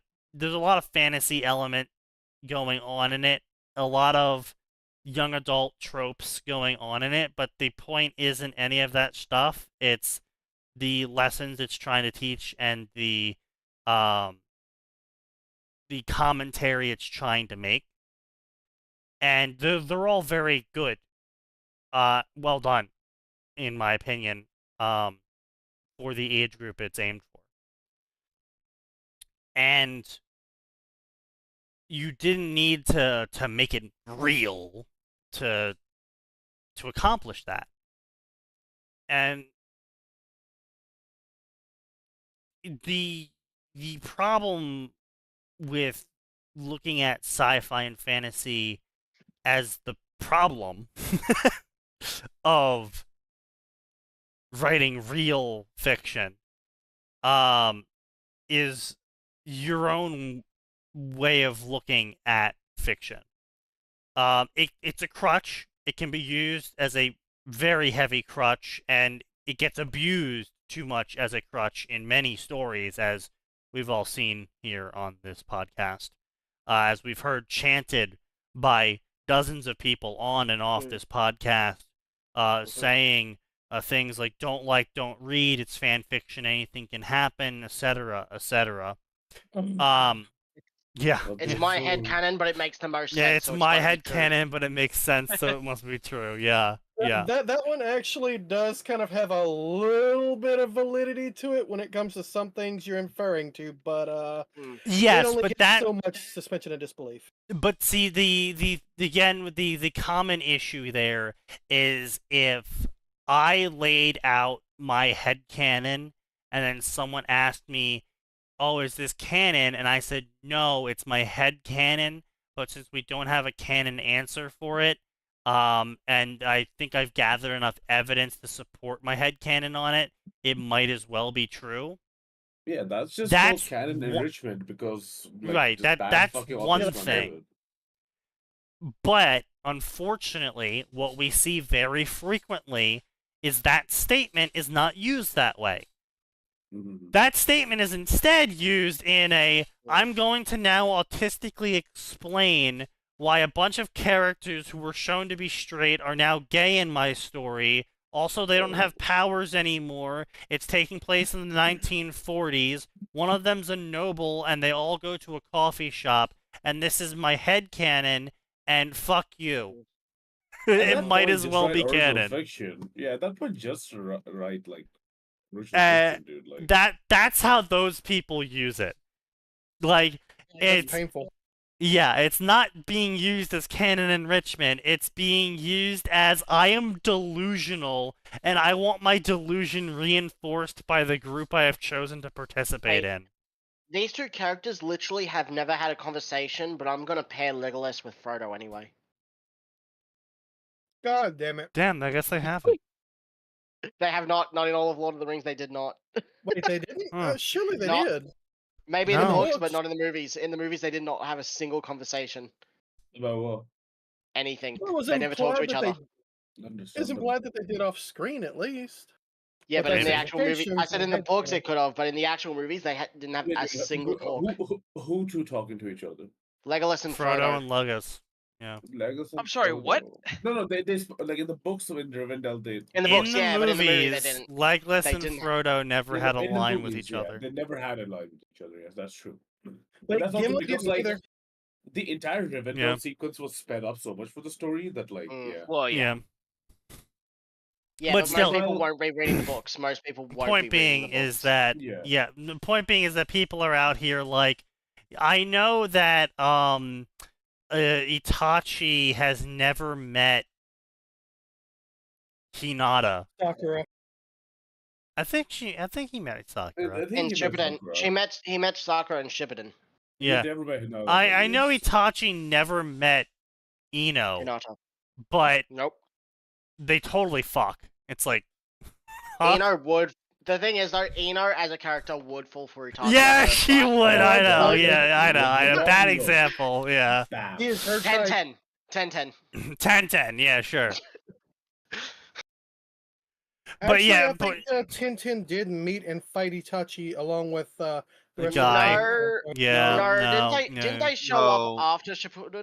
No, After, that was fight? against Kisame, and he Yeah. was. Oh, that was partnered against with- Kisame. Yeah. He wasn't partnered with Kisame for that mission. I think he They was fought stuck with Kisame No, Big and, they were One using or they were using that somebody. weird body possession thing where they were apparently only Oh possessing right. place. Yeah. You're right. Man, Mm. Naruto has some weird shit. Anyway, point being is that yes, there's people out there that are like, I know these characters have never seen each other or heard of each other or interact with each other or anything with each other, but they totally are deeply romantically in love with each other. It's my headcanon. It's fan fiction. Anything can happen. I guess there is a market for people who just want to read people fucking, which is why like Well, I mean, it's you know. Then use original characters, not characters that don't know each other. Just use original characters Actually, that you know look what? similar. Giordino, speaking of people fucking, Giordino actually recently lost all of his legacy Family, money. basically. Yeah, because Patreon kicked him off for something from years ago that apparently he got the okay for. Yep. Oh right. And also basically every single member of his family is dropping dead. Yep, that Oh too. man, that's awful. Yeah, that it's, should it's free pretty up brutal. money, not take it away. Yeah. Well, I mean, no, the because it's taking it hospital away beds. because he's not posting. Oh, okay. Yeah. Mm. He's now on But subscribe. I let's thought he'd see. been, like, covering medical. Wow, expenses. Cyan, how do you feel about that? He's already back up to $3,000. damn. God damn it. Come on, Sign. It's time to step up your game. Your kids needs to be younger. See, that's the thing, Sign. You need to use a subscribe star and use erotic pictures as your tiers. Yeah. Damn. Sign has more self-respect than that. Oh, please. No, he yes. No, he doesn't. No, it doesn't. Gotta I love try to everyone help just- Sign, but everyone's just Listen, I'm already planning Sign's commission, Look. baby. Sweet 21. My dude, we already have a role outlined for him, okay? yeah, I know. FBI, open up. We've raised him above the average writer. Listen, if we're gonna if this server is gonna raise any children or the SDM or Sign server, it may as well be Sign's commission babies because we can't be trusted with children. Exactly.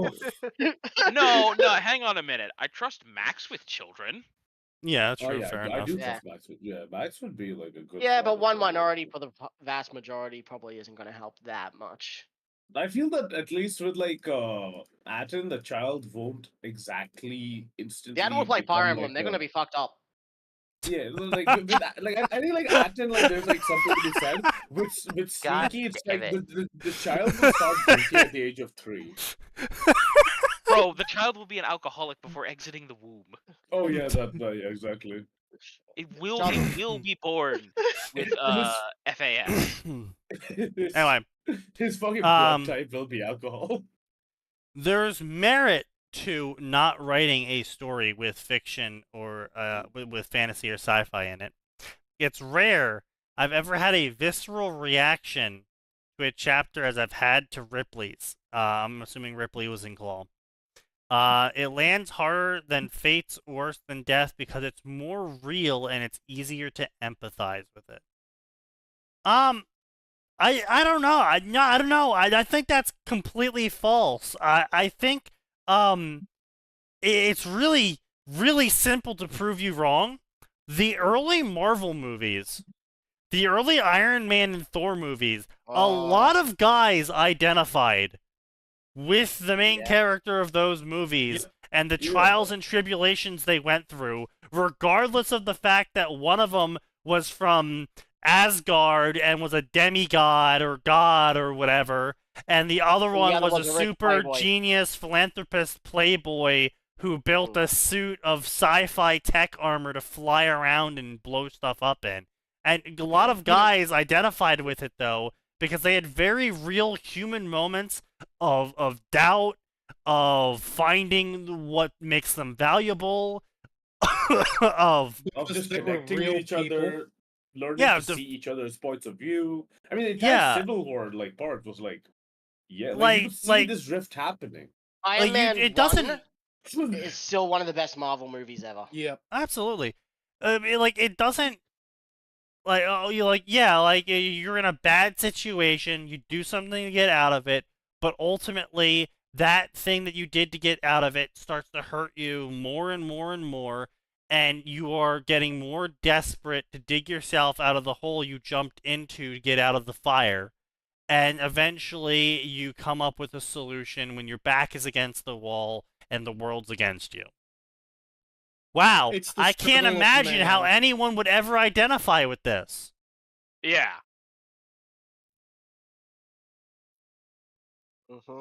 But, yeah, so it's just like, I'm sorry, but it doesn't really matter if there's fantasy elements. Like, the Frodo's sacrifice scene, Frodo's doubt, Samwise's determination. Like, are you really gonna sit here and tell me that people weren't moved by the hobbits in Lord of the Rings? You're really?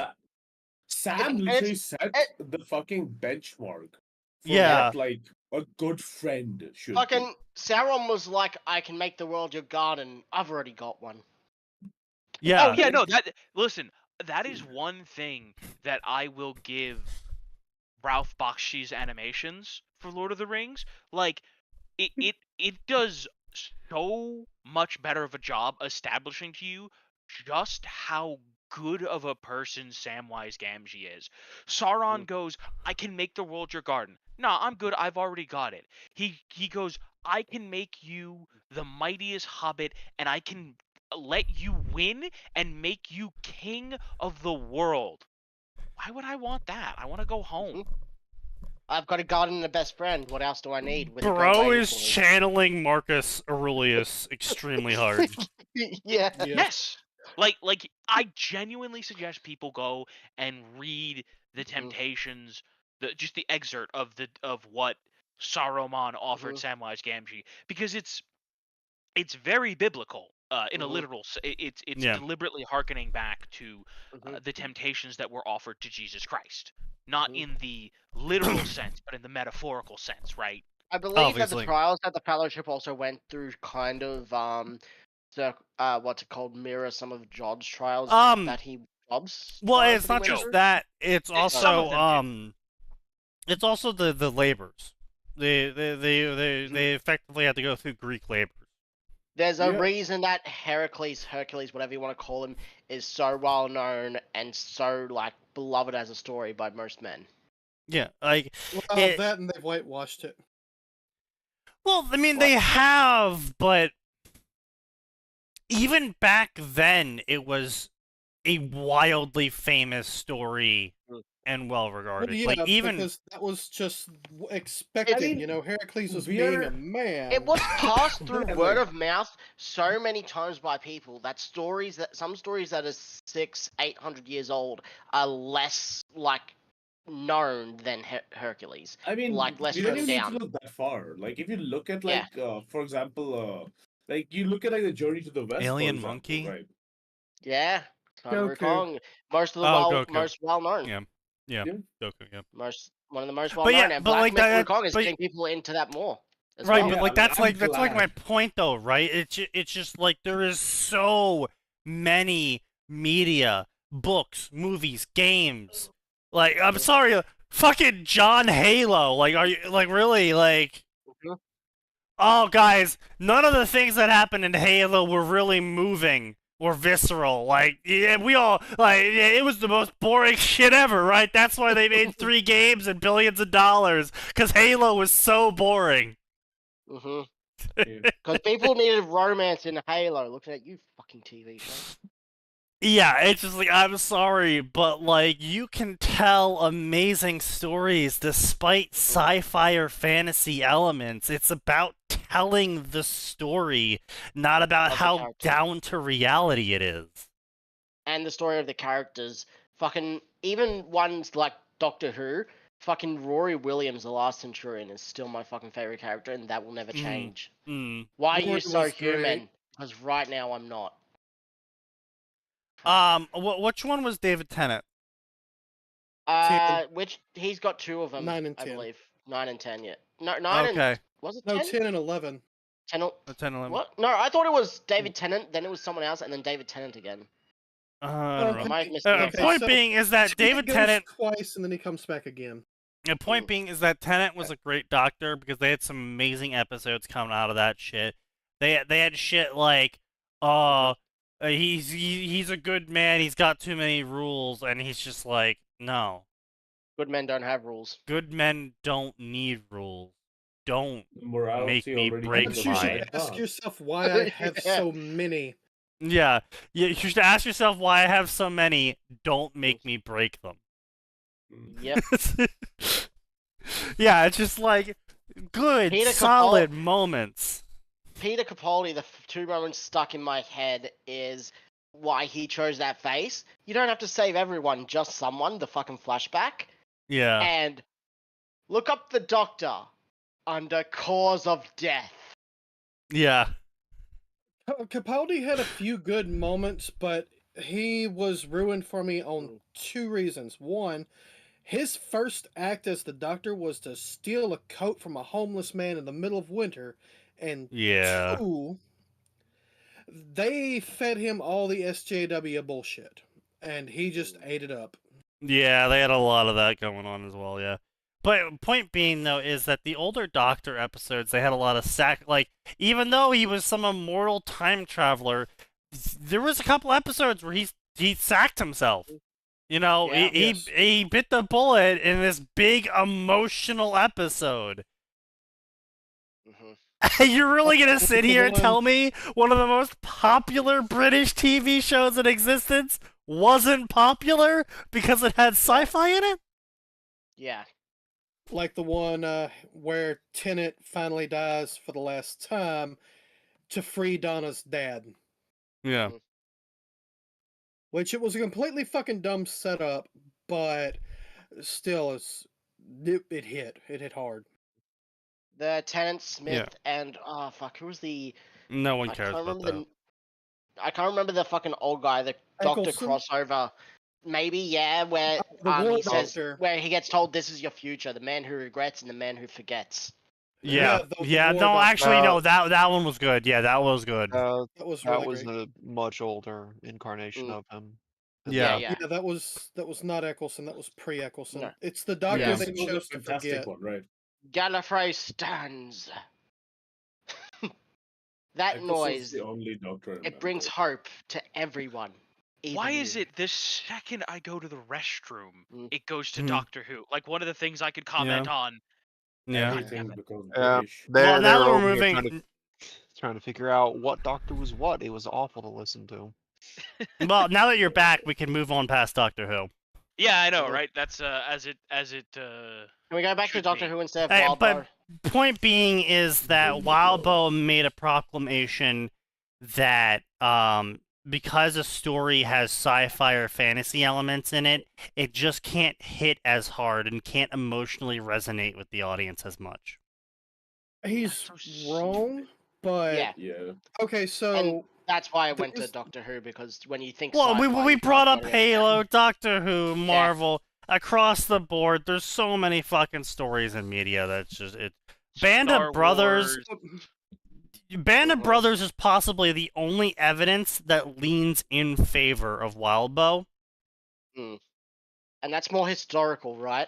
That's more historical slight fiction. I call it slight fiction because they made some edits for narrative purposes. But Band of Brothers was, on the whole, mostly the word-for-word story as told by the survivors of Easy Company.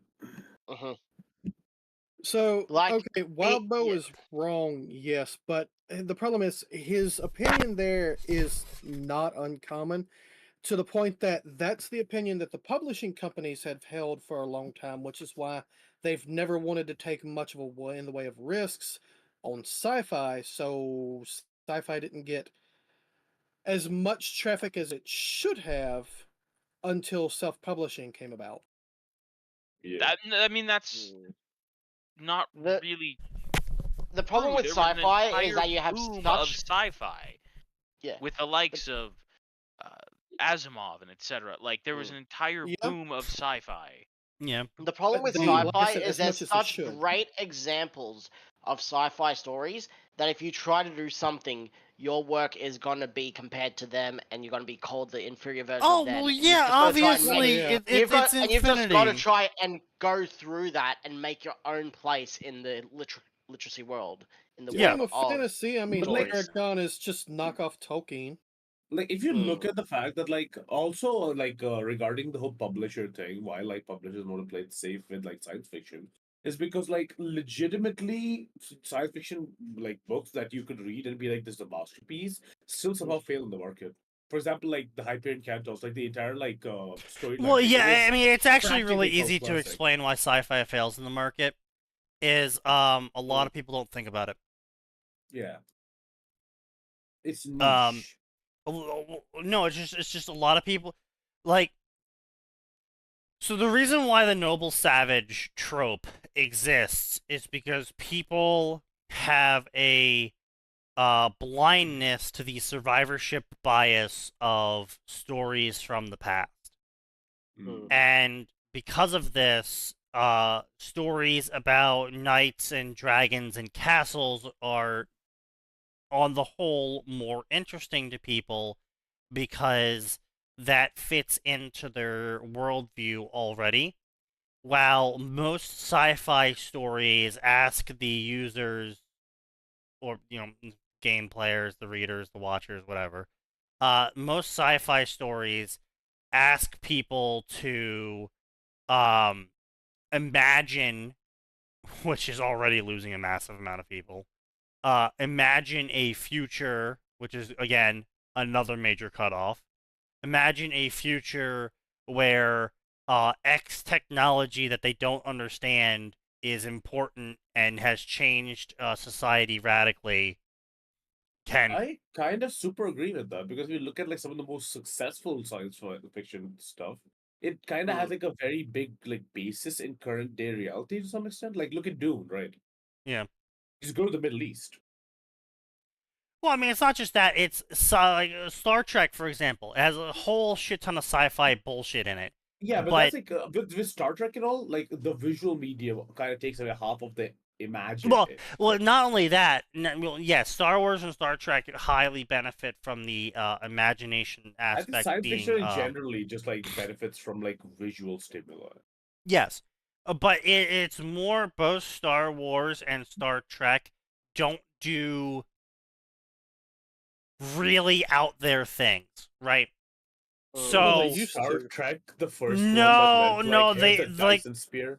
They were No, very like scientific, not that out there. They were not like they. he's Well, they he's were right on that closer one. to hard sci-fi. What I'm trying to say is more the sci-fi aspects were window dressing in Star Wars and Star Trek. Sci-fi. Yeah, yes, that's fair. Like, it wasn't like like Cyberpunk, for example, where it's like, in the future of Earth, people's limbs are gonna be chopped off and replaced with machines, and we're gonna have toxic waste fallout polluting everyone's water and food, and people are gonna be eating reconstituted rat organs packaged in soylent wheat. And, like, people don't want to imagine that. Like, that's a very depressing future. It's a very hard to imagine future. Yeah. The only time you write something like that for them to imagine is an underdog story with a hero that they got to root for. But then you've got to have a good character for them to root for first introduced, and then slowly introduce the shitty world. See, Yeah, that makes sense until we get to Warhammer, I feel. No, Warhammer's big draw is actually Warhammer took the balance in the other direction, where most sci-fi series try to lure people in through their relatable characters or relatable events, and then introduce the rest of the sci-fi to it. Warhammer takes refuge in audacity, and it's just like giant fucking guns, mega explosions, planets explode, and you're just like, okay, fucking. Yeah, okay, sort of, yes, but that's a gross oversimplification because you're forgetting one of the more important parts, which is that while and this element has been toned down a lot, because remember, Warhammer 40,000 originally started as a parody and and satire based on modern modern events. And then but the way people treat it is quite fucking. I mean, well, there's two different camps. There's the we take this so seriously camp. You can look at it. You can identify when the shift happened because it happened around the same time that Alien came out in the 90s, when the pivot was away from satirical humor to horrible, grim, dark futures, right? Alien was one of the first things to do a serious, grim, dark future, right? Because Warhammer 40,000 was already doing grim, dark, but it was intentionally satirical. The reason that first edition and second edition Space Marines look the way they do is because they're meant to look like ultra militarized cops. They are, right? You can look at the original Space Marine designs and their jaws are still open. They're Judge Dredd. They're not the Emperor's Angels. They're the mall cop with a gun that shoots an RPG who has the power to kill you because the magic dude on a magic chair said Psyker's bad. Yeah. Yeah. Which they are. Yes. Fuck Psychers. But the thing is with Alien is that the reason why Alien was so successful is because, again, the sci-fi tech was like not really sci-fi. It was all modern day tech at the time that the movie was made. And they just were like, all right, well, we're just going to imagine if we had spaceships that just ran on the tech we currently have. And they just did all of that. Really, really good. Yeah. And then on top of that, that's it. That's the sci-fi aspect, is they're on a spaceship. That is it. Yep. Like, oh yeah, well, one of the guys turned out to be an android. Okay. That is sci-fi, but it's also a classic twist of this guy is the betrayer, and he's not human somehow. He's a replicant. Well, and, when does this come into plot? It doesn't. We're going to follow the romance of everyone on the spaceship. Well, I mean, it comes into the plot, like, right at the end, dude. Oh, yeah. Yeah. But, like, the original Alien is about the unknown of space being, basically turned into an actual creature that you can imagine and fight and get killed by. And so it was, as Dan said, a very grim, dark, serious take on sci-fi, because there was very little sci and there was very little fi about it. It was asking people to imagine the dark unknown, scary final frontier of space, and what you would do if you were on a spaceship with some sort of alien that was killing people. Also, remember that Geiger's answer to that originally was fuck it, because aliens were supposed to have plump, luscious, kissable lips, and they killed people with a long, thorny, barb-like tongue they shoved down people's throats. And then the directors looked at that and went, no. Cowards. Well, I appreciate that they didn't go with that. I appreciate they went with Ripley's design instead. All fiction starts with horny. Ripley was also supposed to be a man. Yeah, that too. Who would have, been seduced by one of the aliens. Yeah, well, honestly, I'm glad they made it a woman. He's me. It was kind of cool. Actually, honestly. she worked out really well as a woman. No, it worked out really well as a woman. Too good, yeah. And like that, like the funny thing is, like it also like if you look, okay, so this is a bit of a tangent, but like every time you talk to like one of these we need what do you call it, diversification in movies and stuff like that. They always like keep mentioning Ripley specifically, and I'm like, yes, because Ripley worked for that role. It worked. Well, it's not just like. Well, I mean, for that angle at least, it's they say they want more Ripley, but they don't really understand Ripley's character, because like Ripley was a strong woman in spite of being a woman.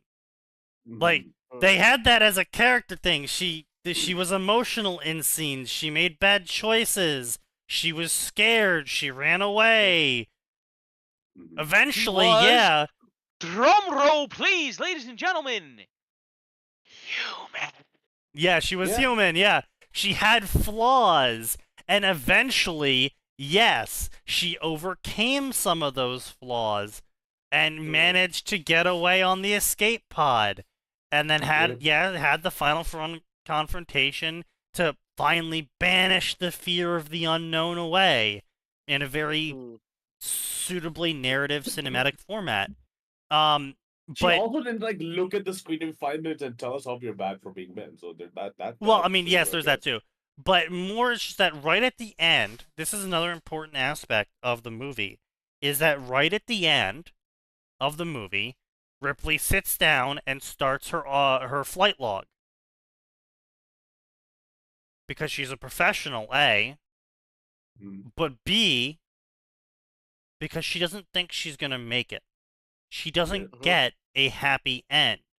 What she's trying to do is document what occurred, when, who caused it, all of that, for whoever finds her corpse. Yeah. Because she doesn't think she's gonna get the good end. That's another important part. Yeah. Is not what I was going into. My thing was that, okay, like they got the incredible female representation with Ripley, and they keep bringing it up. But then why do they want to put their characters into already existing franchises instead of creating something new? Well, I mean, we all know the answer to that. It's because they're creative hacks and they can't come up with anything themselves. That is the entire thing, right? Like, legitimately, like, the entire, like, diversity thing would be so much further along if they just hired people who were fucking good at their job to make new franchises that do their representation stuff tastefully. Well, I mean, yes, but I mean, it was also more to the point of is the female characters would be more accepted in these already existing franchises if they were more like Ripley, aka if they had actual flaws and they were depicted as human and not some sort of always right. Exactly, that's my point. That's my point, is that it's very ironic that they say they want more strong women like Ripley, not recognizing what made her strong, and then not replicating that in the air quotes strong woman they're shoving in to existing property. Like, again, they want Mary Sue's. Yes, exactly. But like, I guess Captain Marvel would have been a better movie if they gave her literally any sort of character arc, because she didn't have one in Captain Marvel. She got her powers because lol, I don't know. Her first act upon getting powers was to beat up some guy that told her to smile. Like, and even in that scenario of like, oh, well, that was sexual harassment, it's like, actually, it wasn't really, because she came up to him demanding shit from him, and he was like, hey, why don't you just give me a smile? Why don't you say please? And so she beats him up and takes all of his shit. That's apparently our hero. That makes her a badass, strong girl, woman, raw. The worst part empowered. is the most human that she gets in there. Yeah. Then guess what happens? It's when she's got superpowers and she just goes and has fun with them, because that's one of the most human things. I can fly. What am I gonna do? Well, shit, I'm gonna go for a joyride with myself. Yeah. I can fly. Yeah, but it's just like she doesn't have any sort of character at all. She doesn't develop in any directions. She doesn't have any flaws that she overcomes. She doesn't have any sort of self-doubt. She doesn't have any sort of thing that made Thor the movie good, that made Iron Man the movie good. Like, if you had just taken Iron Man's one's plot and gave it to Captain Marvel, it would have made a better movie. Now, would there still be complaints? Obviously, yes. But if you gave it to fucking Captain Marvel, she would have had a fucking character arc. She would have had something. Rather hollow, I feel like. Yeah, so it's just that's why I always am amused when people say shit like we need more strong women. It's like, well, they need to first be women, so you failed that part. I mean, considering the current bullshit that's happening with the next what's it called? What's the fucking game name? The Ghost of Yote. Like, that's actually more poignant now than ever. She's gonna be a neo-pronoun lesbian, by the way. In ancient No, Japan, I don't. Sure. I don't think Sucker Punch is gonna allow that. I think that's just that voice actress talking out of her ass. Well, she hasn't been fired or reprimanded, so we'll see. Yeah. But she's, anyway, legitimately the face of the game. But anyway, said anything? 'Cause as far as I know, she hasn't said anything. All she did was just block a bunch of people. That's no, dude, she's gone on fucking massive rants about how she hates white men, and I remember those old posts she made a while back. And which is the wildest thing, because I could understand for some other game which more diverse people play, but the Ghost of Tsushima franchise was practically the most to the point where I don't even know many brown people who played it. Everybody who I hear talking, raving about the first game, which was just a boring Ubisoft collectathon equivalent, was just a white person. I'm like, you've got a core audience so strong, and you have alienated all of them in one tweet. Yes, it's amazing. Excuse me. Impressive. Most of Tsushima is a collectathon? I mean, just a Ubisoft type open world kind of game. I just followed the right name. It's I would not say that. But if anything, good things about it. I do have one bad thing. The bosses are basically all the same. None of them are really unique. That's it. Except for the actual Mongol exaggeration to say it's like a Ubisoft Collectum thing. You do go around doing mini puzzles to get more abilities and stuff. So it's but you also just take forts and shit. It certainly is, but it's now, admittedly, there was a reason why a lot of people was calling it Ubisoft if they did Japan. Yeah. Well, I remember that being a joke. This is the Assassin's Creed Japan we've always wanted at the time. Yeah. Yes. No, it was definitely polished to it was pointed to an extent. It was polished to an extent, where like you got to decide, oh yeah, there's a fucking Sony game, right? And, like that's the major thing about it. But honestly, I played the whole game and I was like, oh, this is just like what Assassin's Creed should be. Yeah. I mean, it kind of sounds like you just described the sweet spot between Assassin's Creed Brotherhood and Black Flag. Yeah, I think Top you're of right. War formula. Honestly, though, like I take Black Flag over that game any day. But that's because the entire like whole pirate shit was so fun. Man, pirate Black shit Flag was good. so good. And like having a protagonist that didn't care none for the fucking assassins, or like the first like 70% of the game until he starts losing people. Yeah. Like, yeah, that was a good story. And even then, he didn't even care about the assassins. He cared that the people he cared about were assassins. Yes. And like it was. In the end, he went for revenge. Yeah, I still do not know. Human.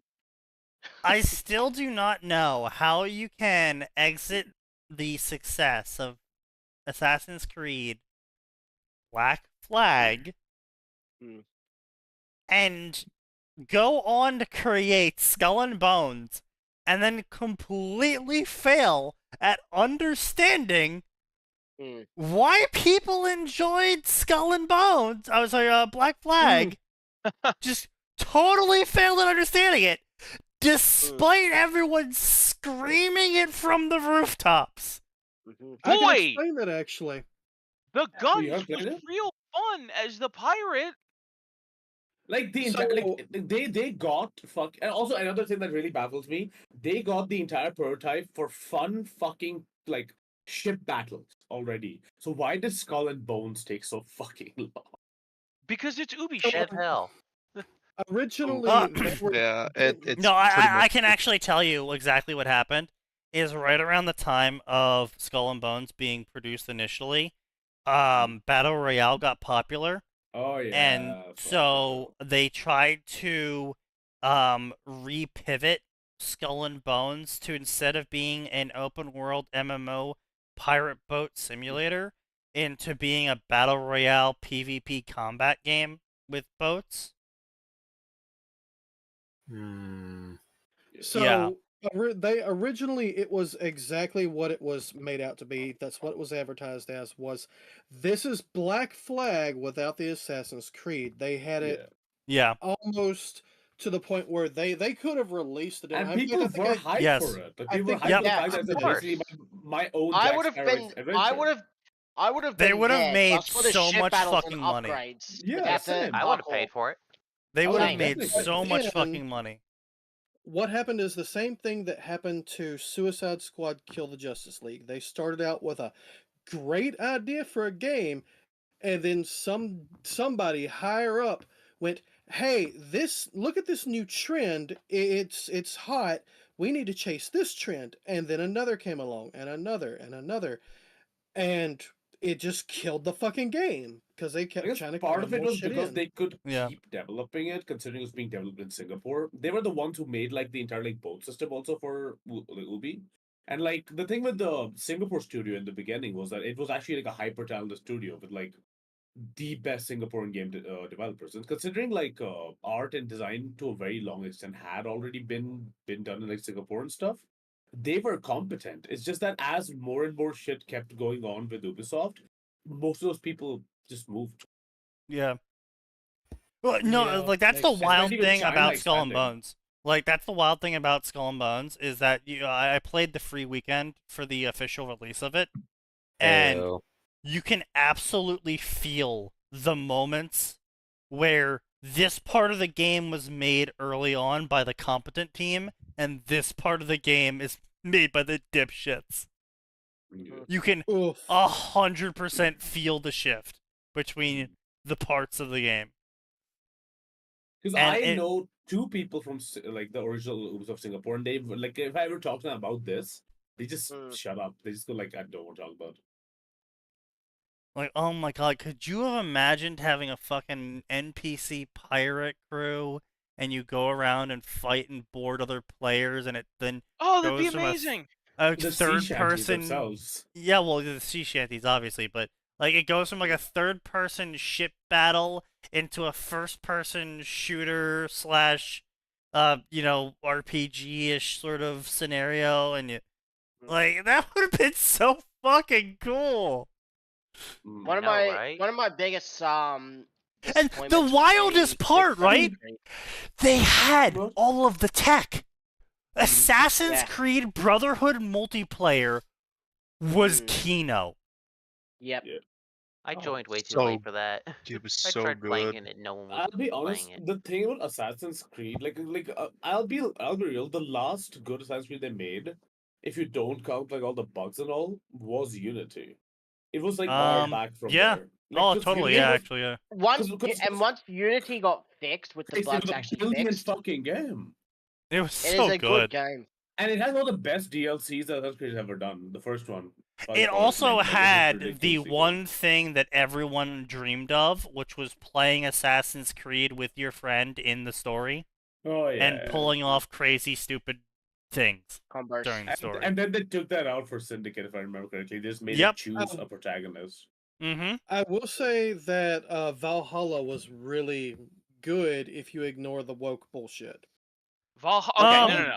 No, Valhalla is no. not Did you an want- Assassin's Creed. No. Hang on. See, I know people who like the RPG Assassin's Creed. I'm sadly not one of them. I tried Origin, and my entire experience with it was I got to the first area. I was just exploring like you generally like to do in Assassin's Creed games, and there was like this very obviously different looking guy dressed in like full black, just sleeping next to a chest. I'm like, I open the chest, gonna make noise. This guy's gonna wake up. I kill the guy.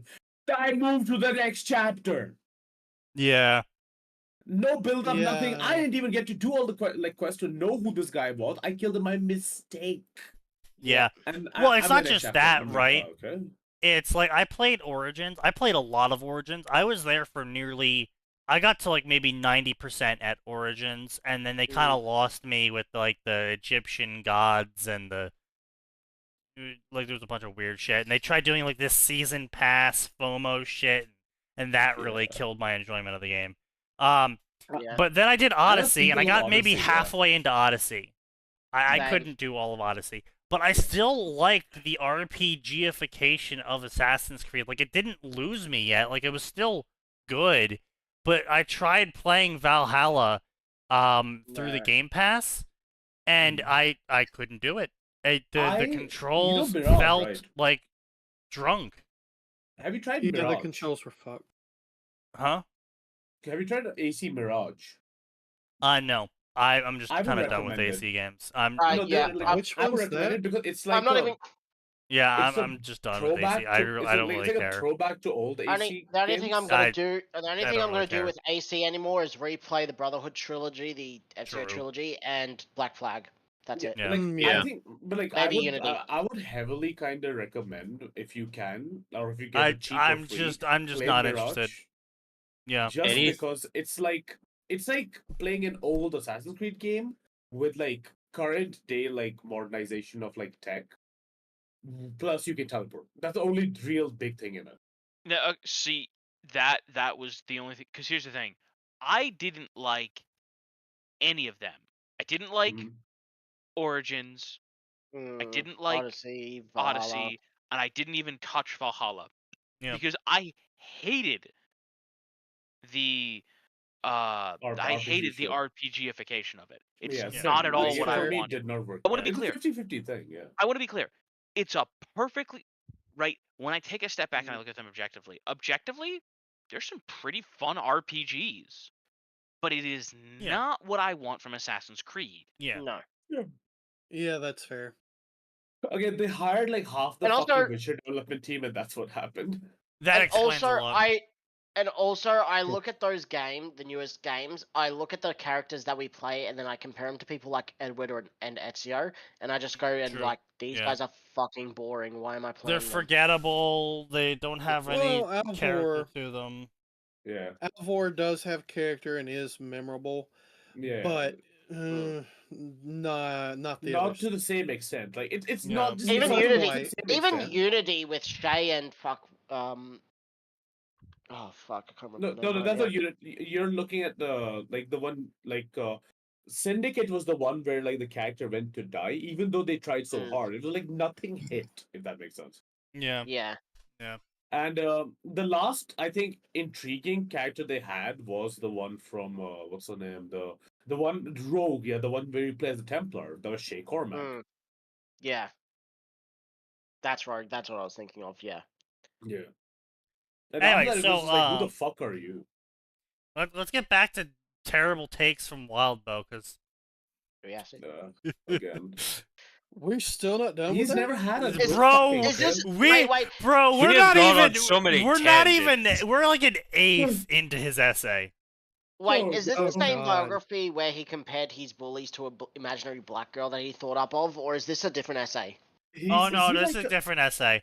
So anyway, this is an essay about him saying a whole bunch of dumb shit. So anyway, so previous paragraph was about how you shouldn't write fantasy or sci-fi because it makes emotional scenes less impactful because it's not real enough. So anyway, didn't write a single good emotional scene in his fucking story outside of "I'm in panic." I'm like, what the fuck are you talking about? I mean, the ending of Worm was pretty good. Meh. Like the very end, like the final 10 lines. See, that would be great, but you also keep forgetting, about 2/3 through Worm, I just dropped it because I was like, oh, you and 90% of people. Yeah, Leviathan. Once Leviathan ends, it goes way downhill. No. I read up to Behemoth, and I was like, oh, okay, and then because they went to fucking and then they just Yeah, and I was just like, this is you weren't a fan of the Indian Illuminati? Oh no, weirdly, no, I fucking love it. It makes complete sense. I was like, okay, so he got that right. This man must have done his research because the whole Tundagaram thing is that's just how it is, right? He just could replace that with Hindu Muslim, but you know how it is. Other than that, the problem that really came up was it was dragging on too long for one. Oh yeah, the escalation at some point just becomes fucking it goes from this is gripping to this is just silly at this point. I already know what's fucking gonna happen. Yeah, we said that too. Yeah, but anyway, for every character that gets a lot of evolution, there's at least two that just stay the same. Yes. My limit was post Leviathan, where Fletcher shows up and goes, "What about the civilians?" And then literally not even 2 days later, she's shooting into a crowd of civilians with no regrets or stopping her at all. Yeah. Yeah. Like what? Yeah. Well, she, Yeah. What? What Phoenix said over there, the entire thing, Vilebo needed to basically massacre humanity en masse to generate something even. Yeah, Wildbow had to Thanos snap humanity to get anything going. Yeah. True. So now we come to the drawbacks. Humanity in that world deserved it. True. Now we come to the negatives of writing something too real. The negatives of writing something too real is that it's hard to write. Oh, shut the fuck up. What? No, it is. It is too hard to write. Don't you worry about it. I was the kid sitting at the... Well, no, keep in mind that his definition of too real is having no sci-fi or fantasy elements. Oh. That's a different too real than what I was saying. Yeah. Yeah. You can only do historical or basically biographies, and that's it. Yeah, you're thinking about patterns and shit. Yeah, exactly, yeah. So, I was the kid who sat at the dinner table and drawed on the back of printer paper, and I drew endless monsters. So, another There is no back on printer paper. Okay, what the fuck does this have to do with anything? You're right. I am a middle-aged guy and am still very fond of monsters, and I like magic and powers and magic systems. I definitely hit walls with certain chapters, especially near the end. Yeah, you fucking did. Where I normally would have given my characters a chance to pull out little used tools and be inventive with what they had and let loose, and those tools weren't there. What are you talking about? Your I have no idea. Bro is schizophrenic. Bro is schizophrenic. Yes, we know this. We've known this for years. No, they tended to get pretty good reception once I got there, but getting there was always painful. I can see a world where I could go back and edit some of my confrontations to make them more interesting. You can! You're a web novel. You're a web novel. You literally have the ability to do that. While I was shaking that stuff off and seeing how it felt to work without powers and monsters, I was also shaking off my idealism. I'm sorry, what? Yeah, Gray over here is also the most optimistic man in existence. Bro, I'm still trying to fuck are you on about? What the fuck is going on? He's smoking something. Wildbow's idealistic, guys. Can't you tell? Oh, yes. If Taylor is his mouthpiece, then yes, he is idealistic, but also a huge fucking hypocrite. Yeah. Oh my god. He's got to shake off the idealism. Yeah, okay. 20 chapters. Idealistic for choking down government dick. Like sit on their ass and do nothing until everything is fucking handed to them. Yeah, yeah. That's a bit too close to the truth, but yeah. Yeah, Jesus Christ. Oh god. Oh right. Also, Phoenix had a great comment earlier as well. We missed it earlier. Phoenix had a great comment saying that the reason why Space Battles hates characters with flaws in the Worm stories is because it reminds them of themselves too much. Which is kind of the point of like true, real. I fucking don't know. Yeah, but they don't want to be reminded of that. Yeah. Writing Ward with a heroic main character. Ooh. That's an interpretation. That's an interpretation. Wait, was and then Pale, Girl, the main character, and then Pale with 3 young characters trying to do good. It adds pressure. That's a very generous interpretation of what your characters did in Pale. Alright, there's only so much delusion schizophrenia I can take. I'm out. Yeah, this is painful, I'm not gonna lie. The pressure mounts when, honestly, even trying to write morally good characters will see the readership deeply dissatisfied. What morally good characters? When? Ooh, fucking Behemoth? No, Leviathan, clearly. he was just washing the streets of the city. Yeah. Smurg was a good girl. She had a plan for everybody. Don't worry about it. Smurg didn't do anything wrong. Smurg didn't Scion? Scion was a good boy. He didn't do nothing. His wife back. Well, yeah, unironically, Scion. See, I didn't want my wife back.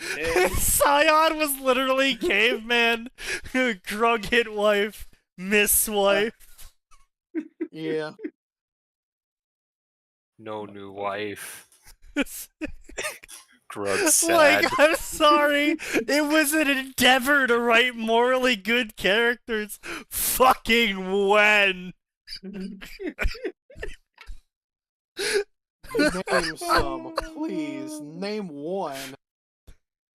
Bro, I've had sex more times than you've had morally good characters. He has a very small list in Worm of objectively morally good characters, and it boils down to Vista, Clockblocker, and I want to say Dean. What's his fucking team name? I the know, emotion guy. Dead guy. Dean. He's Gallant. It's on the wards. Gallant. Yeah. Gallant. Yeah, but he died. Right, but like they aren't like really characters though. They get like a couple scenes.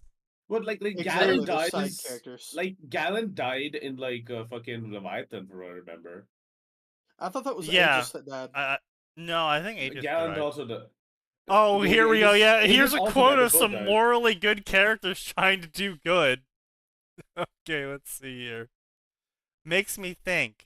Idea? I'm not sure if it's a great one. I think of recent protests. Booker was telling me once, it stuck with me, how once when a person of color was harassed by police, there was no proof. And then cameras became a thing. No longer. And then they were taken out of context. And then video cameras became a thing. And then they would be too blurry and not enough angles. And then high resolution cameras became a thing. And then everyone had a camera in their pocket. Full video from multiple phones of a person of color being murdered by the police without cause. And that they would find an excuse. course, racists will always find a way to avoid recognizing a problem. But what I'm saying, it isn't about them. I'm thinking, what do you do? What do you do after generations of seeing something happen and nothing comes of it? One more point in society-wide pattern that everyone will deny, but nobody will do anything about. You have to get mad. Yeah, writing morally good. Here's a morally good character, guys. So his idea of morally good is basically just a fucking SJW. Yeah. Has anybody ever thought of what happened to this person? Who Oh no, hurt we this all guy? know what happened. We don't need to wonder what happened to him. He's Dude Canadian. literally sat in the cauldron. Bro got cooked. Oh, that is fucking. Like I said, he's Canadian. They are mass brainwashed at this point.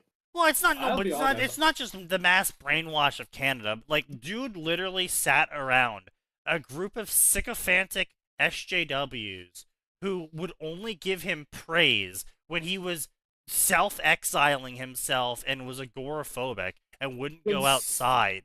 And the only interactions he had with people was from Cauldron, who would only praise him whenever he said something along their party line. I mean, considering like fucking with like I've actually had the like displeasure recently of meeting some people from like forum discords. It is like Yeah. Like levels of pathetic I didn't know. It's no surprise that he ended up the way he did when that's the people that he hung around with and got Pavloved by. But so recently there's a writer, like he wrote like this crack fic called like How to Train Your Endbringer and shit like that. And I think I remember that. Yeah, and like I was having a friend talk about this person and was like, oh, he's like our so we believe he's in the egg. I'm like, what does that mean? Like, oh, we believe he's trans because he'll write like these trans characters and everything like really fucking well. But like he's very much like keeps saying he's straight. I'm like, he's straight. We are like How a to mission Train Your to try to. Endbringer. That He's an was egg. Breadman, wasn't it? Yes. I think so. Breadnut. The Eggman, yeah, Bread. That was either that was either Eggman or Breadnut, yeah. Like that's like the fucking reasoning they give. Yeah. Oh no, yeah. Well, yeah. To To those people, they're all Egg boomers. everyone's an egg. Oh no! How to Train Your Endbringer was fucking Raven's Dagger, Yeah, that the person, leaf thank of you. Christ himself. Mhm. Huh. I'm sorry, the what? Mhm.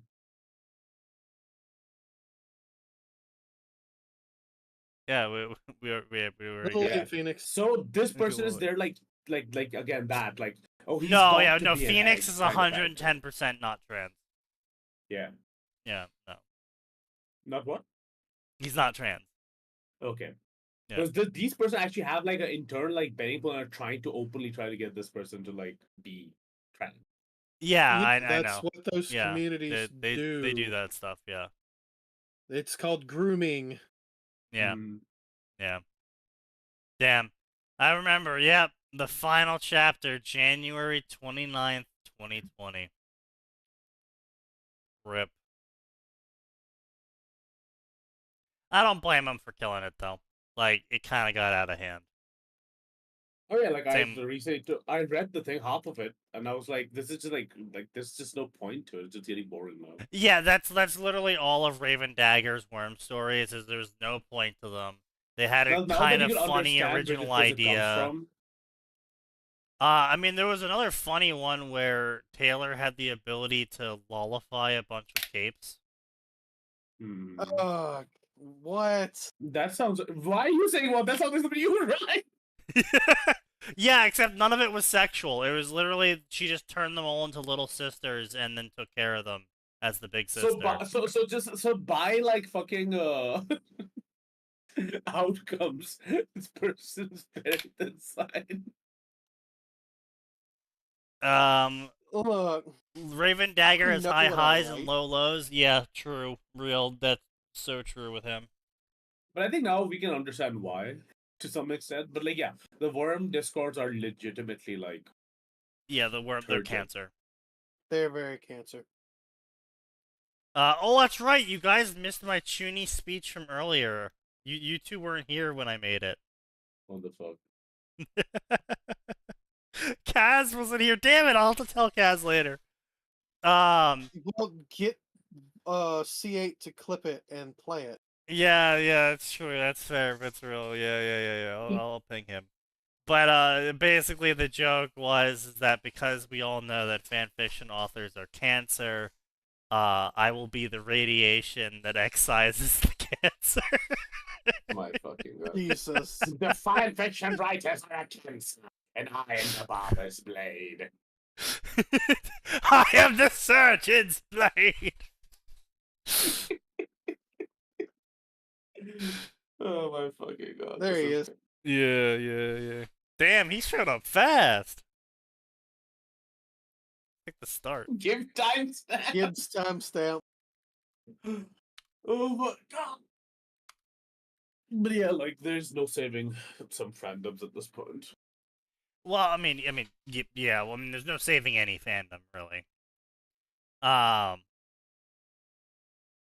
It's mostly up to the content of the fandom to repel normies from invading it. Yeah. I mean, Gundam's slowly failing at this point, but you know. Yeah. Well, is what it is.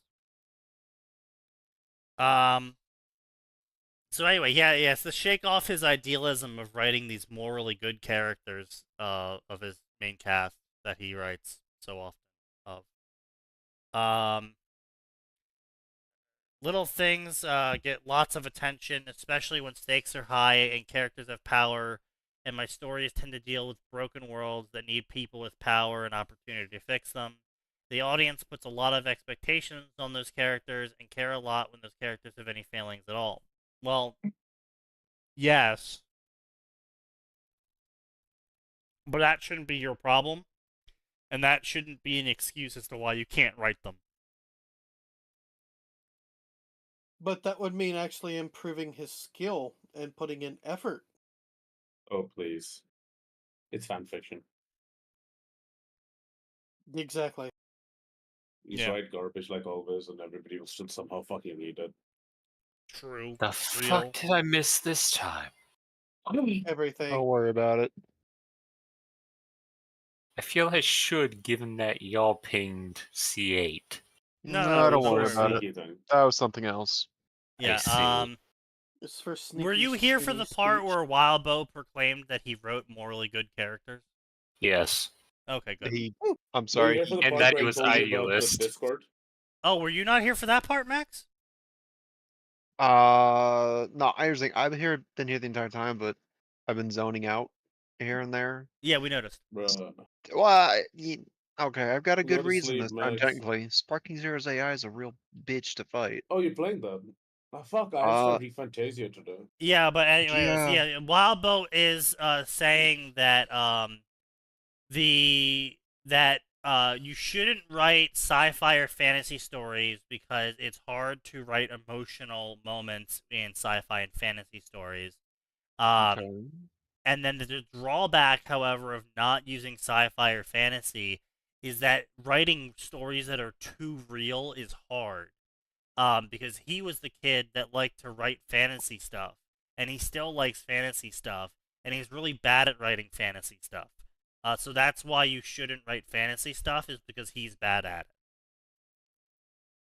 Sounds like a skill issue that he needs to fix. And then he writes heroic main characters who are morally good, and it's really hard to do this because he always loses a lot of readership whenever he writes these morally good main characters.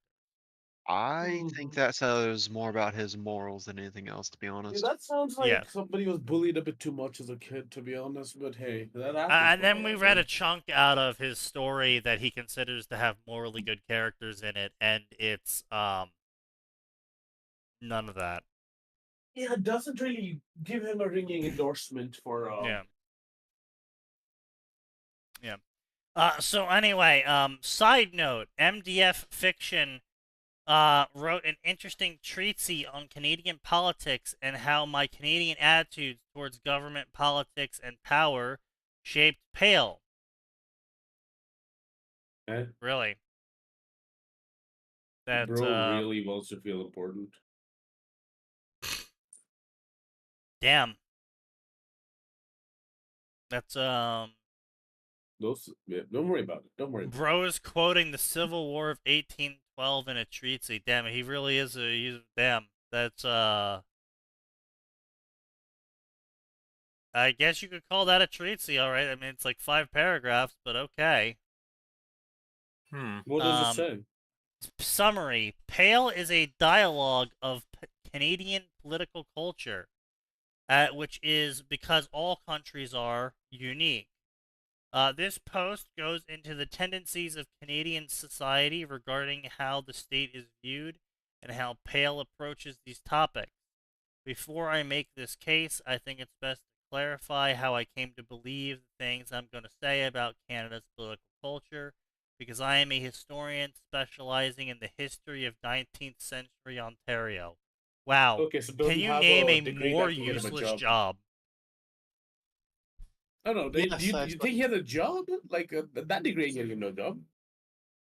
Yeah, he probably teaches history in Canada, bro. Bro. Most of what I'm going to say is about the nature and origins of Canada's political culture, and it's mostly my own thoughts that has been influenced by a majority of works, and I will now cite those works. Okay. Well, at least his source isn't source my ass. Source, my mom told me. I made it the source, fuck up. It was in a dream. It came to me in a dream. Yeah. A dream given to me by you know, honestly, Cruel, at this point, I kind of do want to write at least one more chapter of Naruto, just so we can have Naruto say that his source came to him in a dream. Alright, we'll do it tomorrow or something. yeah, totally. I'm gonna have to slip Which means that next 3 years. One of my stories. How did you come up with this? It came to me in a dream. Source. I made it up. He's talking about the fucking number of... Like, I don't know, like, we make something up. Yeah. Going to rescue someone going like, don't you know people die in these exact conditions? But we're huntsmen. What... He's like, yeah, like 82% of you die like this. Where do you get that statistic? No. To make it even funnier, it has to be, he has to proclaim something. No one believes him. It plays out exactly as he says. Everyone's like, how did you know? And he's like, I just made it the fuck up. It came to me in a dream. It came to me in a dream. My mom told me. I made it the fuck up. 3 hobos corroborated this statement. Wait, did you say hobos or yes, hobos?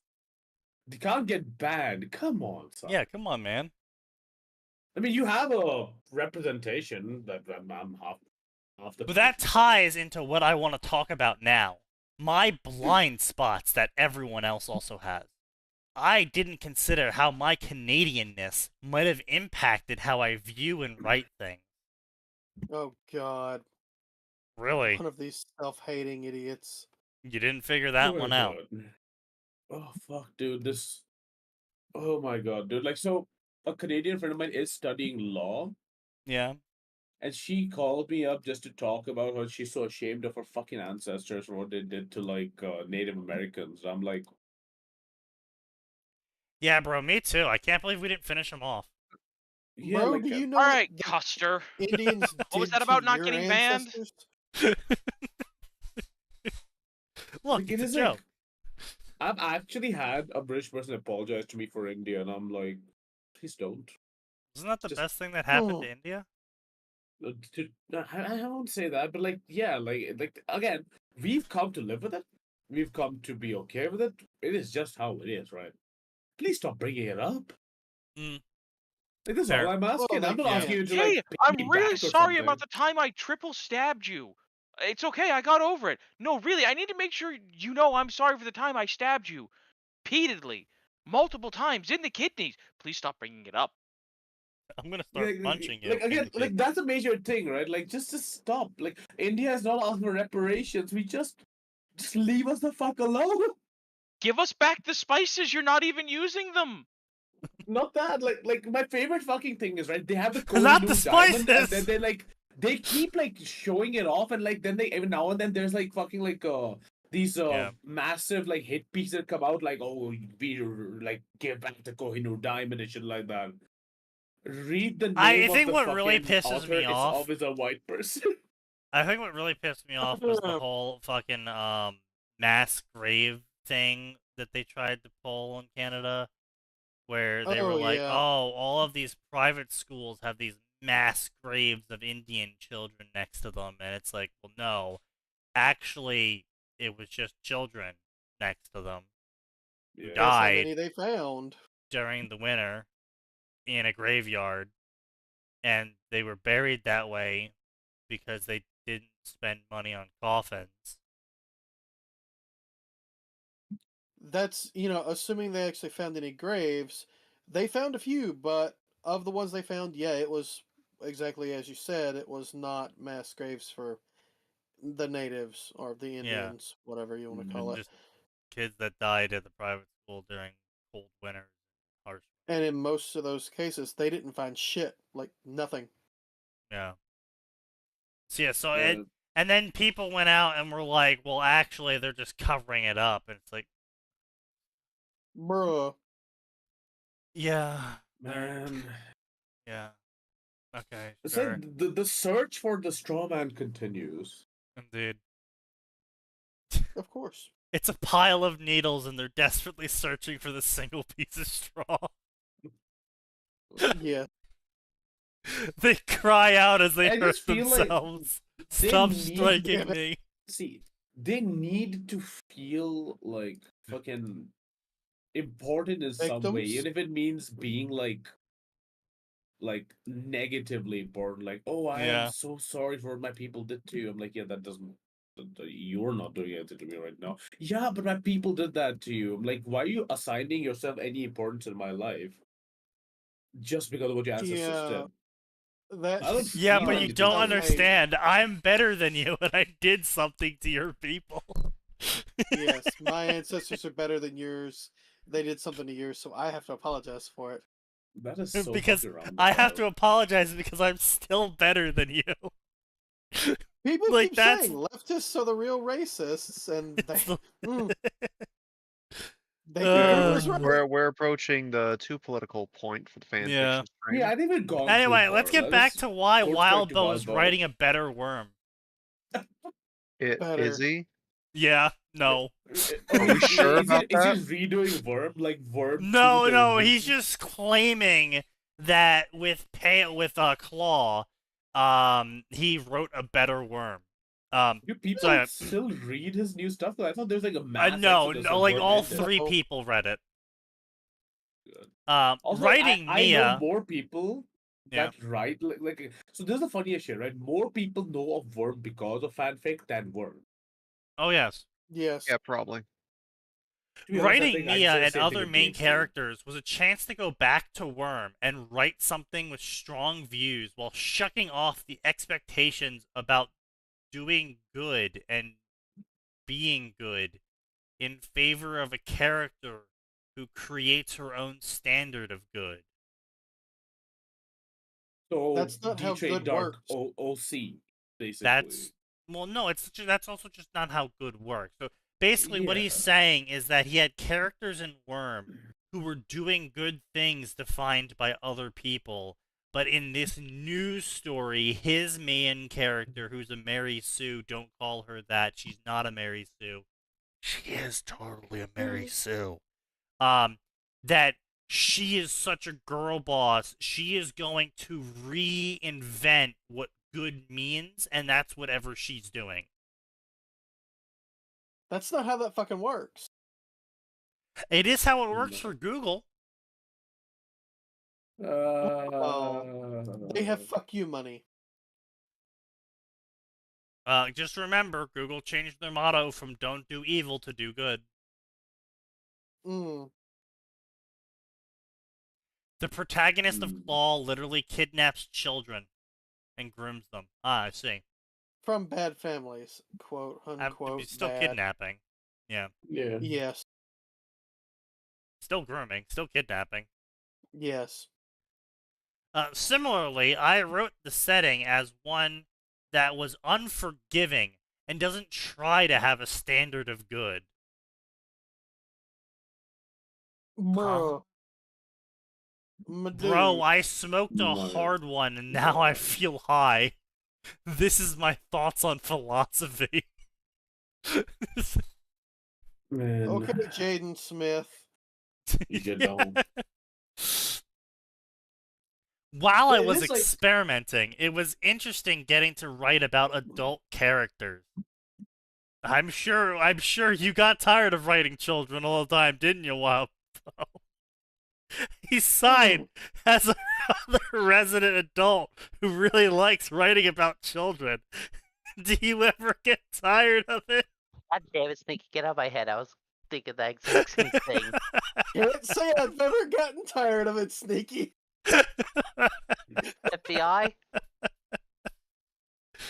File his taxes Hello, yes, incorrectly. FBI. This is the man.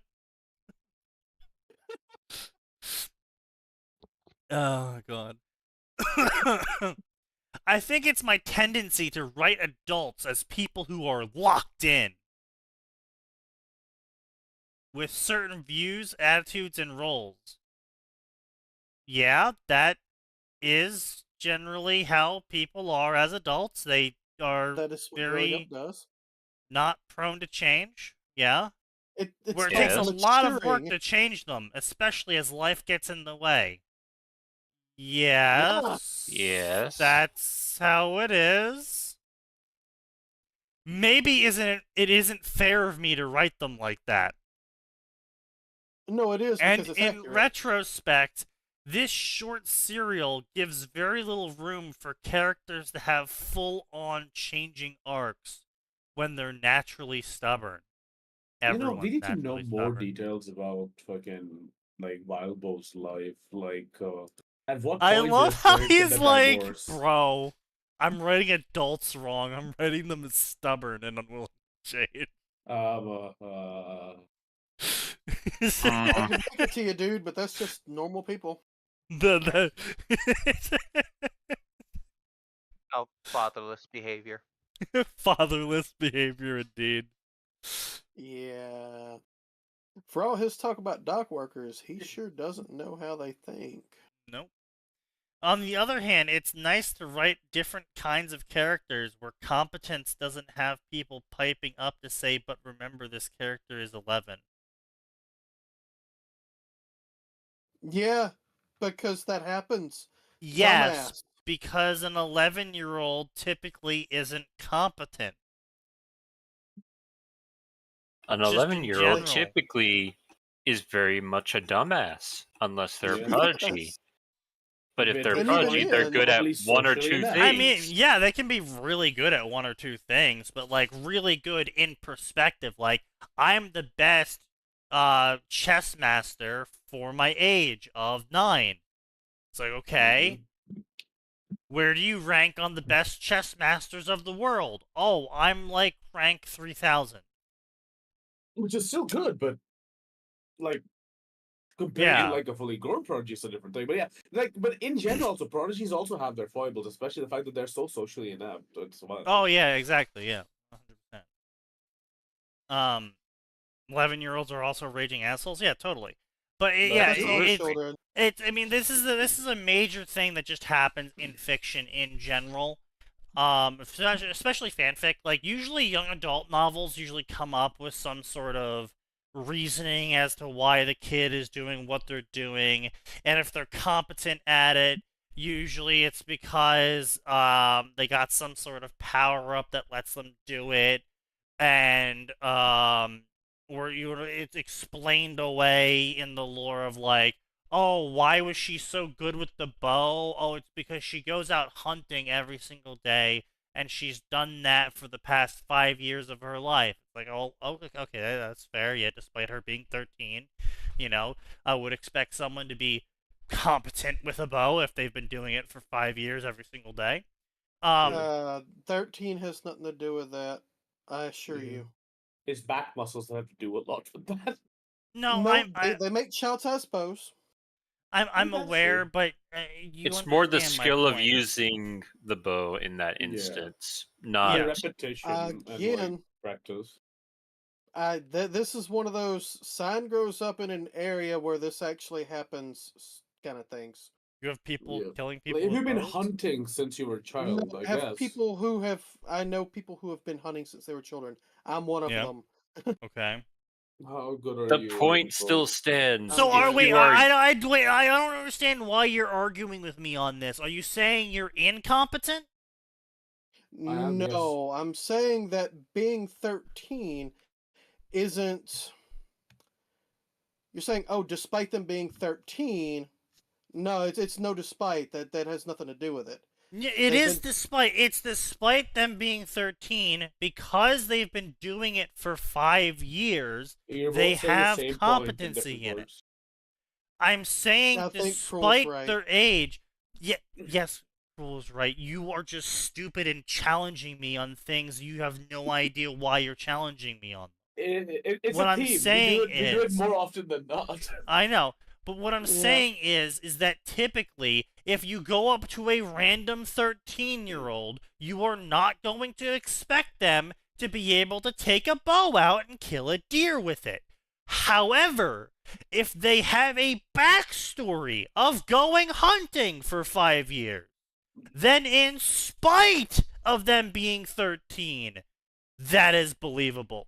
When you have someone who is 60 and they pull out a bow and kill a deer, less people will be like, well, I don't think that could happen. It's because they're fucking 60 years old and they could have done a lot of things in their life up until that point.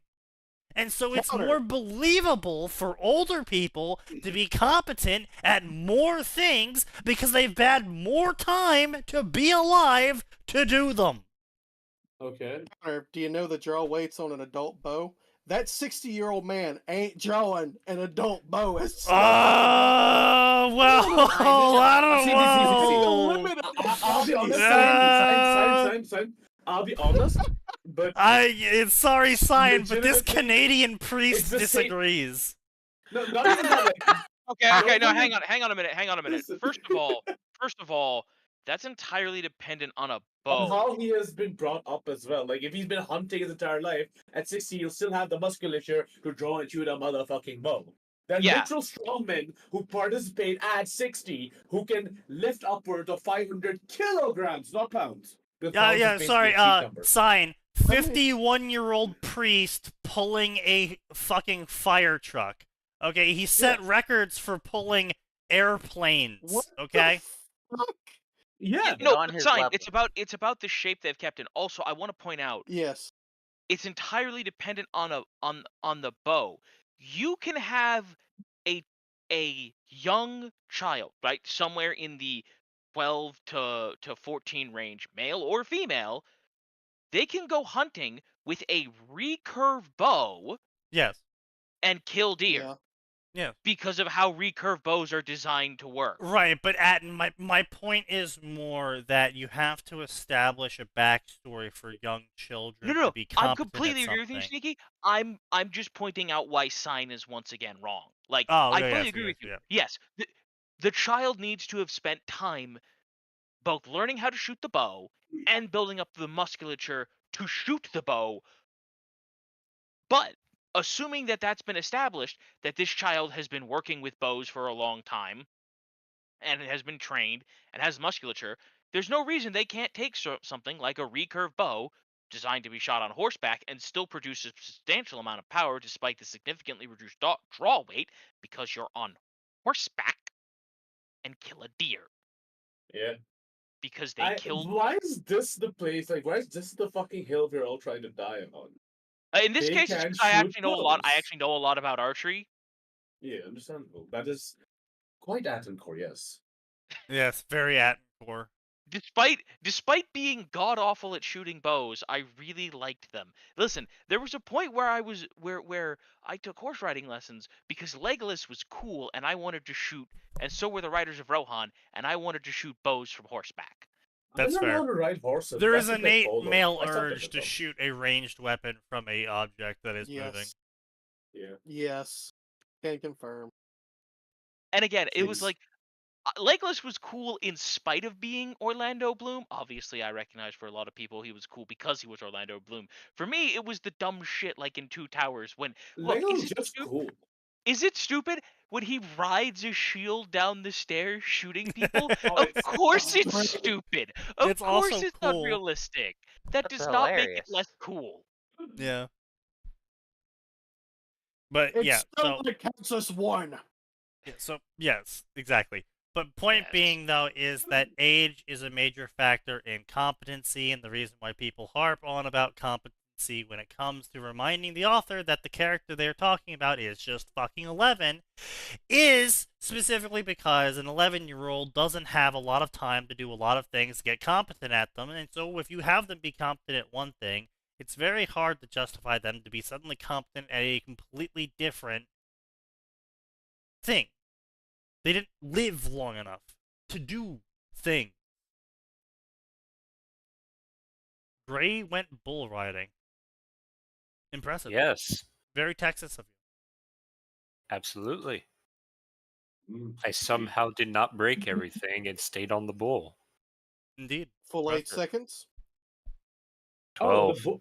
I have Ooh. bull riding Nice. fun terrifies me. Yeah, you should be terrified. It is terrifying. I Indeed. guess I have ridden horses for a very long time, but like just being around a bull and just looking at it, be like, I bet I could ride that is just the most terrifying fucking No. thing that came to Yeah. anyone's fucking mind. Yeah, that thing, bro, that's No. like a 2-ton raging steel and just raging steel, actually. It's just 2 tons of raging steel. It will Chocolate snap your rain. head flat if it can. The answer is no, I'm not getting anywhere near it. I value my ability to reproduce. I don't think I'm going to use it, but I still want the option. But hey, I'll gladly watch somebody else, do the redneck absolutely, thing, get on totally, that fucker. Oh, that's my stance on like the entire war and the war in general. Pretty cool to watch. Would like to go to one of those. But, yeah. What so I'm hearing is if I built the tank simulator in my compound after I win the lottery, I can invite you to play. Oh, definitely. You mean the I'll tank have simulator bacon. with the CO2 cartridges and shit? Absolutely, I mean that. That thing was so fucking awesome. Dude, But I anyway. saw the video of that shit. Oh my god. Yes. But point being, though, is that that's the reason why, I mean, again, the authors complain about shit, oh my god, my readers keep bringing up this thing. It's like, yes, they keep bringing it up because your characters are fucking 11, and you have them being masters at skiing, magic, archery, horseback riding, math, chemistry. It's like, they are 11. They can only do so many things. There are certain methods in certain universes that can get around it, but it is not something that the average individual can get around. Oh god. I'm sorry. Holy shit. Guys, I guess we have to apologize to Sign for the next sentence. Because Wild Bow has just mugged him for the crown. No. boy. What did he do? It's nice to write different kinds of characters where competence doesn't have people piping up saying, but remember, she's 11, and where characters can be openly sexual and interested in sex without some sort of squick sentiment running in the background. Hello, FBI? See, Sign? I know what I write. I know I'm what I so write. glad I can write adult characters because I got tired of my reader base complaining that the character was 11 when I had them talk about sex. But goddamn, Wild Bow.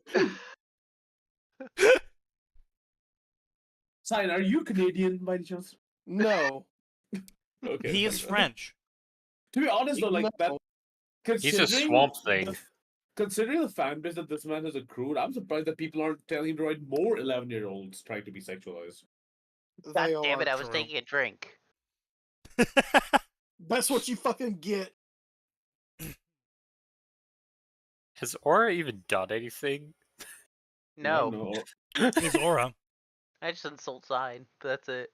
Yes, overall, very talking about it as therapeutic purely an experiment, I am glad I wrote Claw. Again, Claw is a story where the main character is a 30-something-year-old childless woman who kidnaps and grooms children. She's the good guy. That's her. She's an adult. I'm glad I wrote Claw, and I'm especially glad I wrote it to be short. It had a long run. I think the grimness of it would have worn on the audience, and I would have struggled with the more mundane elements of the story. I thought you shouldn't write fantasy stuff, author. Yeah. I think he means just the boring day-to-day stuff, not that kind of mundane. Various daylight. Maybe. Well, maybe characters could have had fuller arcs. Maybe plot lines could have expanded. But still, I shake myself like a muddy dog and I feel lighter afterwards. Okay? Setting-wise, what I really wanted here was something comfortably dark by my personal standards. Okay, comfortably dark is kidnapping children and grooming them. Okay. And then having the 11-year-olds talk about sex. Don't forget that part. Yeah, they can't forget that part. Yes. I wanted a setting with its own feel. And I think in the setting the mountains on fire to start with, then introducing the other elements, I got there. On a level, it is hell, with fire, smoke, riots, bodies, blood, the descent into personalized hell that Mia made for herself. But it's a hell we have collectively created together. Because it was a very short distance from reality.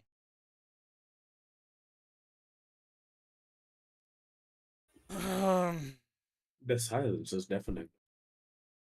What the fuck, Phoenix? The silence says more than we ever could say out loud. Remember that one of the main characters in Pale is a 14-year-old who owns a crack house. And they do sex and drugs.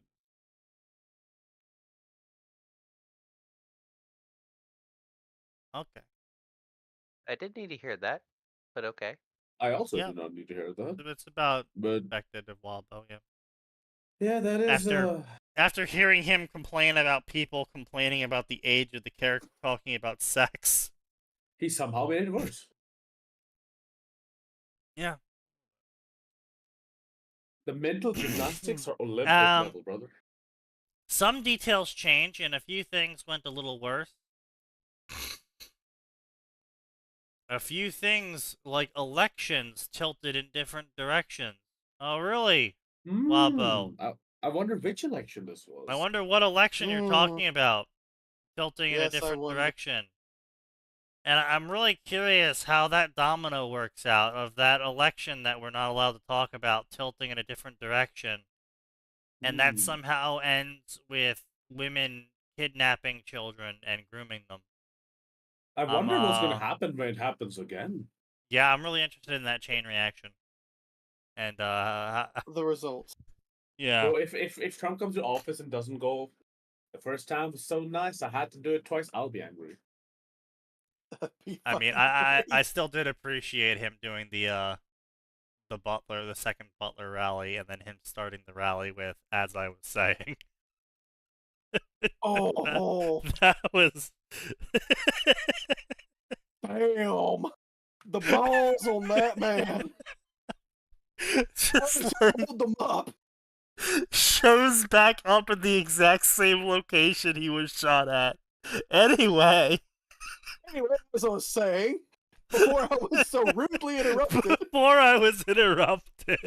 That is, I gotta give him props. Like, you can say a lot of things, but that's pretty ballsy, pretty damn, like, that's impressive. Like, I was shot here, but I'm gonna continue my damn speech. That's like Teddy. What did Teddy Roosevelt? He got shot and then finished his speech. Yeah, he kept going. Teddy Roosevelt got shot in the chest and then finished his speech. By the way, also spent some time during the speech insulting the guy who shot him. It was a low caliber round. It hit something in his pocket. He barely bled. Low caliber round. Wasn't it a 44? I could have sworn it was something lower than that. Let me check. By the way, in the epilogue, the character And he did uses the crack 84-minute speech. If it was a big caliber round, the character uses the crack house to kidnap more children. Okay, well, okay then. That's It was a 38 caliber Colt Police Special revolver. So a 38 not special. huge, That's not like tiny. Yeah, that kills you. Typically, Yeah, unless that could kill you. Typically, yes. Jesus unless you're Christ. Teddy Roosevelt.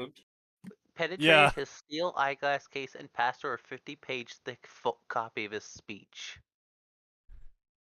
Damn. Yeah, like I said, it hit something in his pocket. He just got super lucky. But still, I mean, like, imagine, you push your way through the crowd, you pick up your gun, you shoot the president, he looks down at you, you're a fucking coward, you're a bitch, you're a bastard, you're gutless. It's just like, huh? He stunned off the guy so bad that the guy didn't even go for a second shot. Yeah, the bro was just like, what? Wait, that's illegal. Bro cast fucking what's that bard spell? Violent Mockery. Yeah, Vicious Violent Mockery. yeah, Vicious Mockery. You don't even need to go that far. He just was like Pokemon cost taunt. It's like, yeah. Good luck. Well, no, taunt causes you to attack again. Wait, no, So taunt was a it'd physical. You be can't do more like non-physicals, yeah. fake out or something, causing them to Oh yeah, flinch. he just has fake out. Because taunt was you can only attack, can't use any status or any moves like Yeah. that. I mean, death is a status. Death Joke's is on indeed a you, this status. is a physical Pokemon. But yeah, you just shoot the president. He just looks at you and starts insulting you. Spends 10 minutes just fucking ridiculing you. It's just like Trump should have gotten up and done the same fucking thing. Imagine how base that kind would of have been. did. No, he got up and said, fight, fight, fight, and then they rushed him off. Well, I mean, he didn't really have an option in not being rushed off. Yeah. Also, unlike Teddy Roosevelt, he was actively bleeding. Yeah. The wound was tiny. Yes, he was bleeding, but come on. I mean, right, but there was still an alive person trying to murder him. Oh no, actually, that guy was shot. By that point, they he was dead. dead. By that point, like it'd be but fucking like the visuals would be so fucking hilarious. Like just like on his like on every one of his posters they put up for voting and shit like that. Just a bleeding. They really He should bled use for that you. picture. That picture was legendary. If he'd have only stood up and yelled, "You missed!" Yeah, I don't know. I think fight's pretty good. It is pretty good. It could have been better. Yeah, but again, that's like the whole fucking thing we talked about at the start of the podcast of like, oh yeah, what would you do if you had to like suddenly fight Mr. Freeze? Yeah, Mr. if you had to Freeze fight just him, kicked your door down right now. What do you do? Yeah. It's like, Yeah, oh that yeah. took a lot of shots. Reach and shoot him in the face. Yeah, I'm sure that's exactly how it would go. Video. Like, it wasn't just one bullet. The literally guy have just a gun kept with an arm's shooting. reach. Do you know how many fucking bullets it's gonna take to kill Mr. Freeze? Wait, how did not hit anybody nearby him? He's surrounded by people. I mean, it did. Oh, okay. Mr. Freeze wears a Yeah, it glass did. fucking helmet. No, he does Like, not. that thing's not even reinforced. He wears a with certain clear cannon. helmet sign. Well, it depends on which version of cannon, which version of Freeze we're talking about. Sometimes, some versions it's just a clear glass helmet. Others, it's that fucking reinforced armored bullshit, like the Arkham Asylum games. But yeah, So I and the assume we're point talking being about- is that yeah, you can sit there and be like, well, I would have said you missed, but you aren't the I'm president. just saying you're not it would've being been You're better if also it not said it. someone who was just shot in the ear. Yeah. So That is true, yeah. anyway, So let's see here. Blah blah blah. The tricky thing is when we bring kids into this world. Okay, Wildbow, where are you going with this? Oh, Ripley, no. Tyr, and Sterling don't deserve to deal with what they have to deal with. Well, you know, the kids brought into the world back in the 1300s didn't deserve to deal with the lifespan and expectations on them back then either, but here we fucking are because they were. And did. And personally, I'm quite grateful for that. Yeah, it's just, I really hate this shit where it's like, oh, well, the kids don't deserve to deal with this shit. We shouldn't bring more people into the world because things are bad. It's like, I'm sorry, things are the best they've ever fucking been. It's whiners looking for something to complain about. I think best freeze, I mean, if you want to talk about, like, villain fights, then yeah, sure. Best freeze, however, in my opinion, in terms of character display, probably in the most recent memory was the Harley Quinn show. I'm telling you, the best one in terms of character was the one from the animated series because he had the longest character arc, he had the most story put towards him, and his end is just fucking tragic. Saves his Yeah, life, though. that's Finally fair, does. yeah. Yeah, that's true. Yeah. Like, it took getting to Batman Beyond, I think, to fix his wife, but it did happen. Anyway. It did eventually happen, yeah. Yeah. I also wanted this to be a setting of Valentina facilitates between adult and child, and finds herself in the final chapter. How do our characters deal with that? I also want this to be a setting where all of the action movies are implied to have happened, but that's more for fun. Huh? As much as it's a setting where you can have beekeepers and bioweapon attacks on the Super Bowl, I thought it was a very important to have someone that wasn't one of the porn actors of the competency porn of what Mia would call the 10% to be the one that decides the final confrontation. Okay. What am I hearing? Okay, so basically what he's trying to say is that he hates space battlers and their obsession for hyper-competent characters.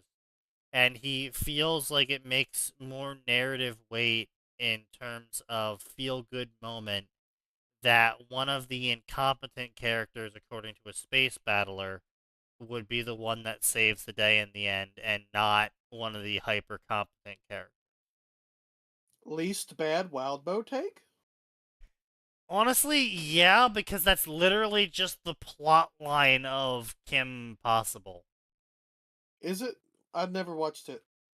Yeah, effectively at the end of the day, it always comes down to Ron Stoppable getting his shit kicked in, and then he gets to have his hero moments where he gets to help Kim save the day at the end, even though he's Ron Stoppable. Name's Just a normie. implied. Yeah. But yeah, I mean, like Kim it's I'm really heavily boiling down, but it also is just a kids' TV show.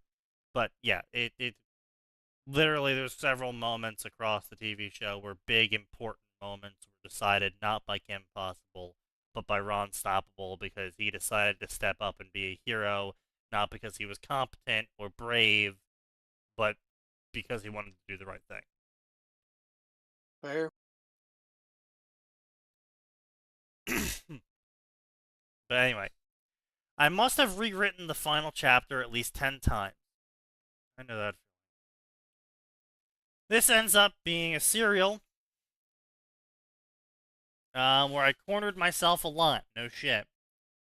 While writing Worm, I mentioned a few times that I'd written myself into situations where I had no idea how to get the characters out of.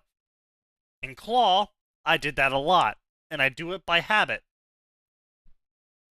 And because That my sounds characters, like you have a shitty writing habit, then, huh, buddy? yeah, right. But because my characters had no magic or powers to give them a natural toolbox to use, it became very tricky to get them out of it. But I also cornered myself with setting constraints and by having certain moving parts. No, that's not called cornering yourself. That's called having a fucking setting. Yeah, I'm sorry. I just gonna. This is so incredibly stupid, right? Trying to remember what the show was from, or the book series. It was a Brandon Sanderson. It was a book series by Brandon Sanderson. It was about superheroes, and one of the things that he did was there was a group called the Reckoners. People who use superpowers went crazy in this universe. Using your superpowers gradually eroded your humanity, which turned most superheroes into massive raging fucking assholes. So there was a group called the Reckoners that were just normal people, and all they did was go around killing superheroes. They didn't need a box of magic tools. They used guns and bombs and knives and brains. Oh, so it's the boys. It's the boys, but a little bit more hopeful and a lot less violent Steelheart?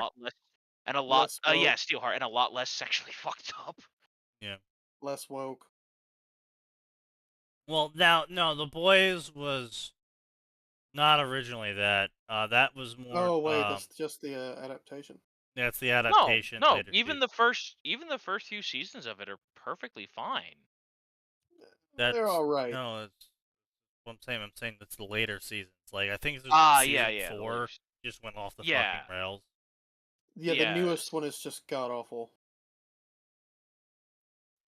Anyway, yeah. Point being is that you don't write yourself into a corner by having plot. That's just called you being a dog shit author. It's like here's the thing, right? Your characters either account for it or they don't. And if they don't account for it, you still need to make them succeed.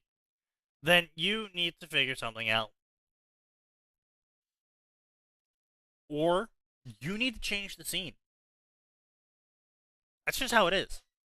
Like, Gray and I have done that in Undying Scarab, where there was moments where I was just like, shit, this isn't gonna work. We've had to rewrite the whole fucking section. Yep. Because whenever we make a chapter, we have a bullet point of what the hell we want to do.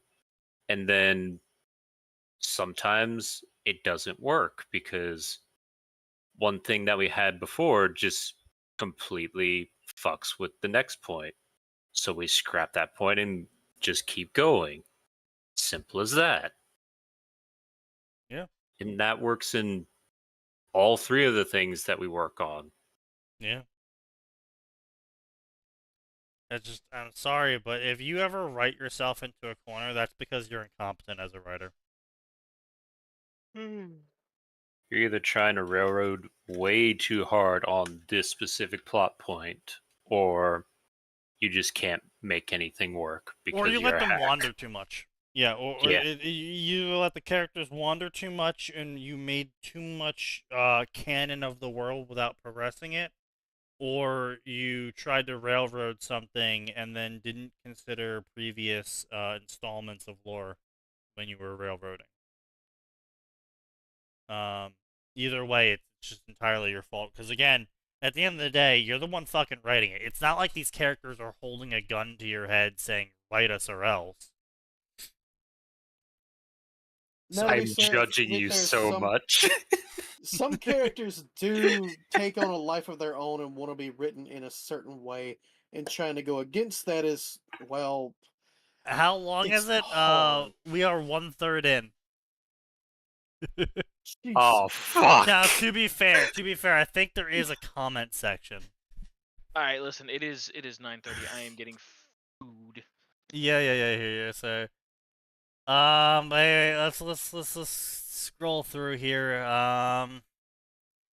Blah blah blah. I'm a bad writer. What the fuck? How do you write a story about Mia without being horribly insensitive to the victims of residential schools? Oh, this is the fucking shit I was talking about with the fucking Canada.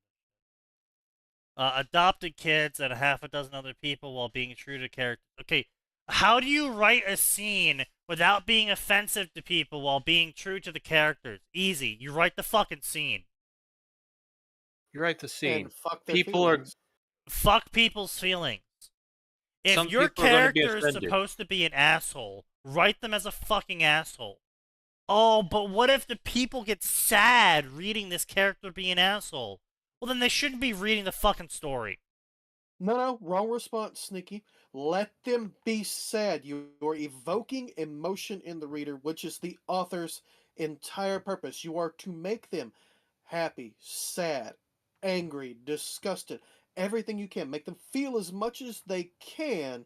Right, because right, but that is what you're gets your forgetting something key here. He's Canadian.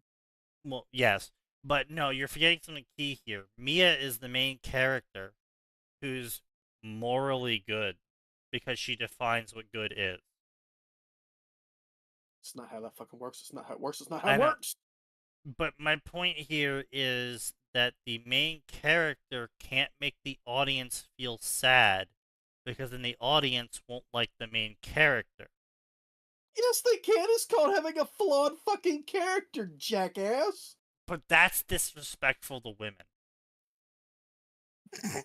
And women are disrespectful to themselves all the time. While I don't disagree with you, you have to understand his point of view of having 3 IQ. That's an insult Fair. to things with 3 IQ. What did fucking Sign do?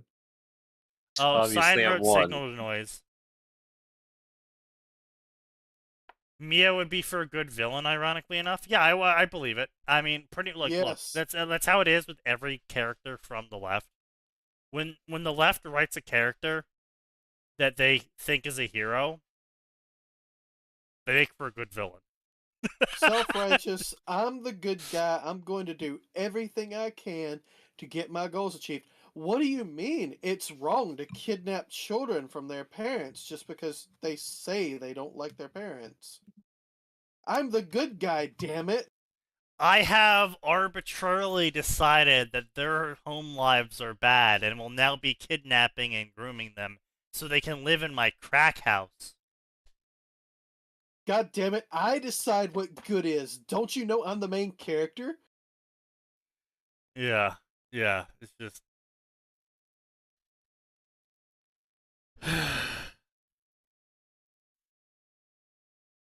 How do you write someone like Natalie finding the mama bear strength to decide the final confrontation without being anticlimactic?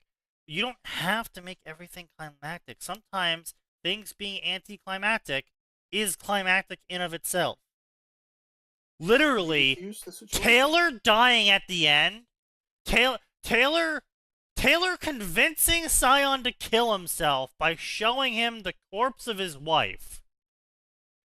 And then her just standing there as Contessa walks up to her and says, "Was it worth it?" And she says, "Yes." And then Contessa blows her brains out and she doesn't get a fucking good ending. And then she's like, "Man, in the end, I guess we really are small," and dies. That's anticlimactic. That's not a climactic finish. Your bad guy kills himself because he saw his dead wife, and you got your brains blown out by someone who is little better than a fucking puppet. There is no climax in that. No, it does come to a climax. She orchestrated Scion killing himself. Not and really, then she though. Sacrificed herself. No, but Yeah, she didn't actually orchestrate it. She just happened to go to the dimension with the corpse because she was too far gone at that point. Okay. I thought it was all planned out to begin with. No, she was fucking. She was oof. She had no understand. She thought people smiling at her at that point was people being aggressive and about to attack her. She didn't have the mental capacity to be like, "Grug, see dead wife, Grug, kill himself." Ah. Yeah, I didn't read the end of it. I've read summaries in the wiki. You know, she was gone. She was mentally gone. Like, she thought people celebrating was them gearing up to lynch her. And I thought the end of it, at the end, she did get that lobotomy, but it removed her powers, and then Contessa dumped her off in some other dimension. That is Glowworm. That's Glowworm? That's Glowworm and Ward. The ending we got in Worm was she realizes she needs to leave because something is wrong. She doesn't understand what's wrong, but she knows something is wrong. And so she leaves, meets Contessa. Contessa speaks to her somehow, despite her not being able to understand language anymore, and asks her if she would do it all again. She says yes, and then gets shot in the head. And lets Contessa shoot her in the head. Yes, Path to Victory let her communicate. But she lets Contessa shoot her in the head because she understands now, because of Path to Victory, that something is wrong with her. And so she gets shot in the head, she collapses, and her last lines are her looking up at the sky, looking at all the stars, and going, "We're all so very small in the end." And then that's the end of the story. Yeah, okay. That is kind of anticlimactic. I mean, it's depressing and it fits. It's what the fuck is the Gosling films? Blade Runner? Is that Blade Runner? Yeah, it's Blade Runner. It's literally the ending of Blade Runner. It's anticlimactic. Yeah. The guy goes in and sees his friend. Meanwhile, Blade Runner. No, because I'm talking about the one where he dies. Oh, okay. The second one. Yeah, the second one. The guy he saved goes in and talks to his girlfriend, wife, or whatever the fuck that was.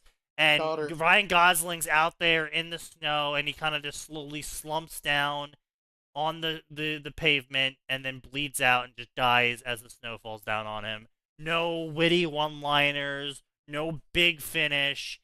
He just dies. Peak performance. I fucking love it. No one cares. No one mourns him. There's a good ending. Nothing else. He just dies. It's anticlimactic, but because of how it was delivered, because of how the anticlimax was delivered, it was climactic in its own way. Yeah, his story might not have had even a good ending, but what he accomplished with his final fucking actions, that's all it takes, man. Right, exactly. Yeah, Blade Runner is all about the journey. Yeah. It's like the guy giving the fires off the edge of Orion speech at the end of the first one. Yeah. Oh, fucking hell. Did you guys ever see the Blade Runner compilation of Ryan Gosling and how it does a 360 of his head, and it's every single scene that he was in changing behind him as he goes through the movie? No. Nope. Oh my god, it's so fucking good. It's like he's walking in a air quote straight line, right? But as he's walking in the straight line, it's perfectly spliced clips of him in different scenes from start to finish of the movie. And oh my god, it was so fucking good. I wish I had the fucking video. To be honest, though, this is again even in the first Blade Runner, when fucking Roy Batty, that entire fucking final speech and that scene he does and then just dies. Yeah, it's good shit. But like I said, and the fact that he cut down half the speech just to make the actor did that, he just cut down half the speech to make it more poignant was just so fucking good. Yeah, but that's literally my point, though, is about this whole thing. Is Robo's but how do I make it without making it anticlimactic? It's you don't need it to be climactic. Yeah, Tears in the Rain, yeah, such a good scene. Yeah. Such a fucking brilliant scene, dude. But you don't need the ending to be climactic. That's not a requirement. You can have these silent send-offs. That's why I thought, for all of the shit I'll give Wildbow, the ending of Worm is actually good if you don't read like the previous chapter.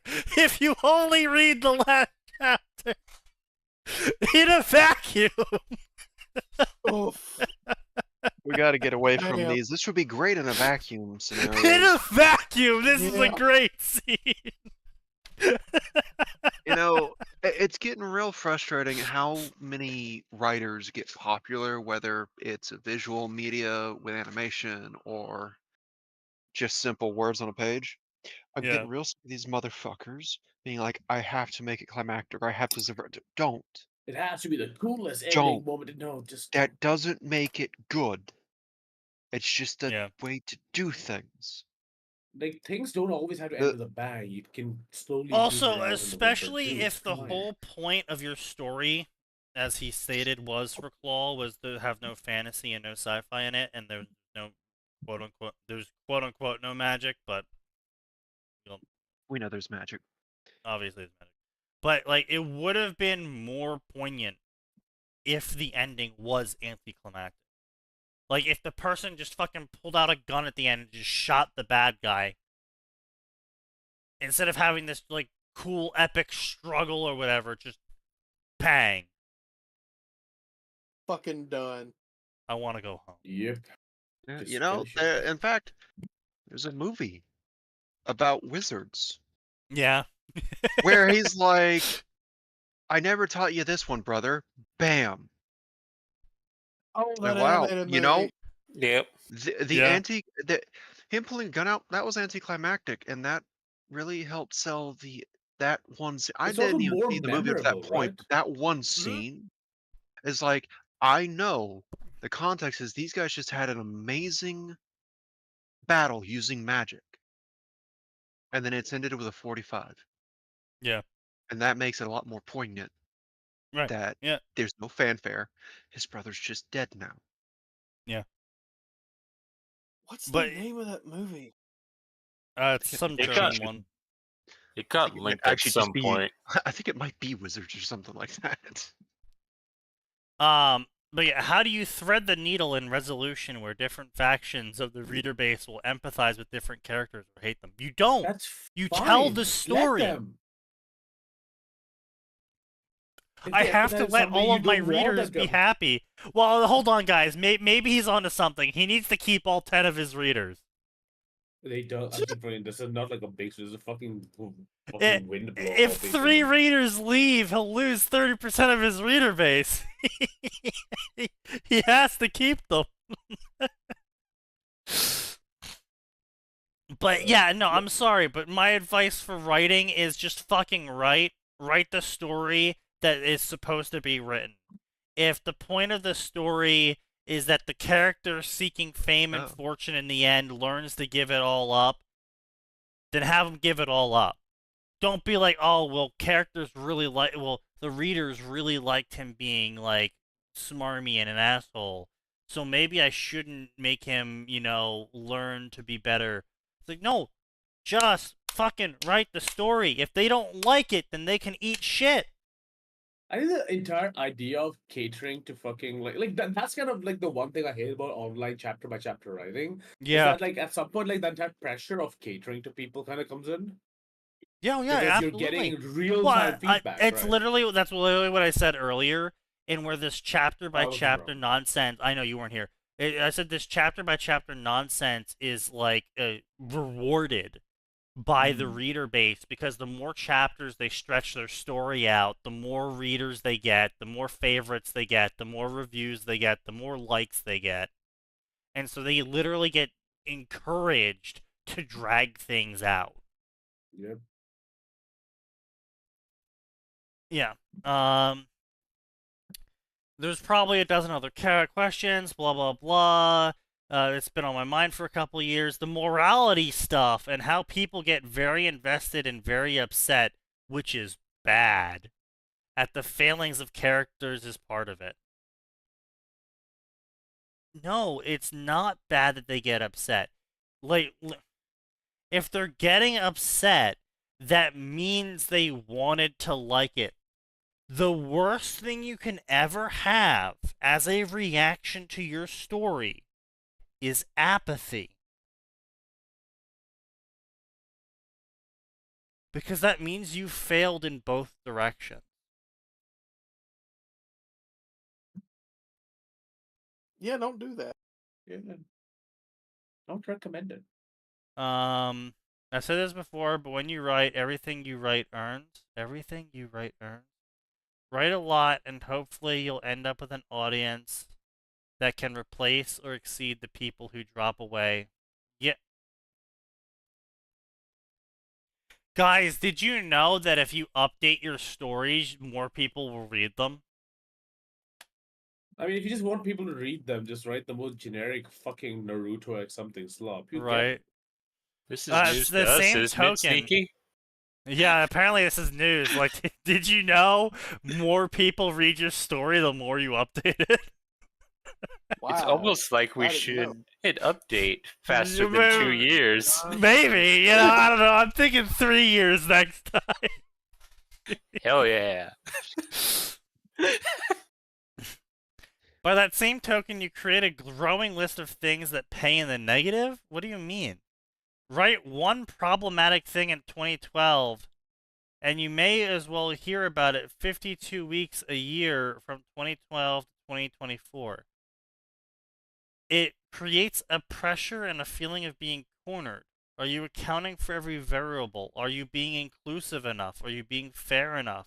Are you considering the implications of your writing? Are you minding your typos? Now, okay, minding your typos. Bro, that's completely on you. If someone told you 11 years ago that's not how you spell that word and you didn't fix it for the next 12 years, it is completely on you that for the next 12 years people tell you you're spelling the word incorrectly.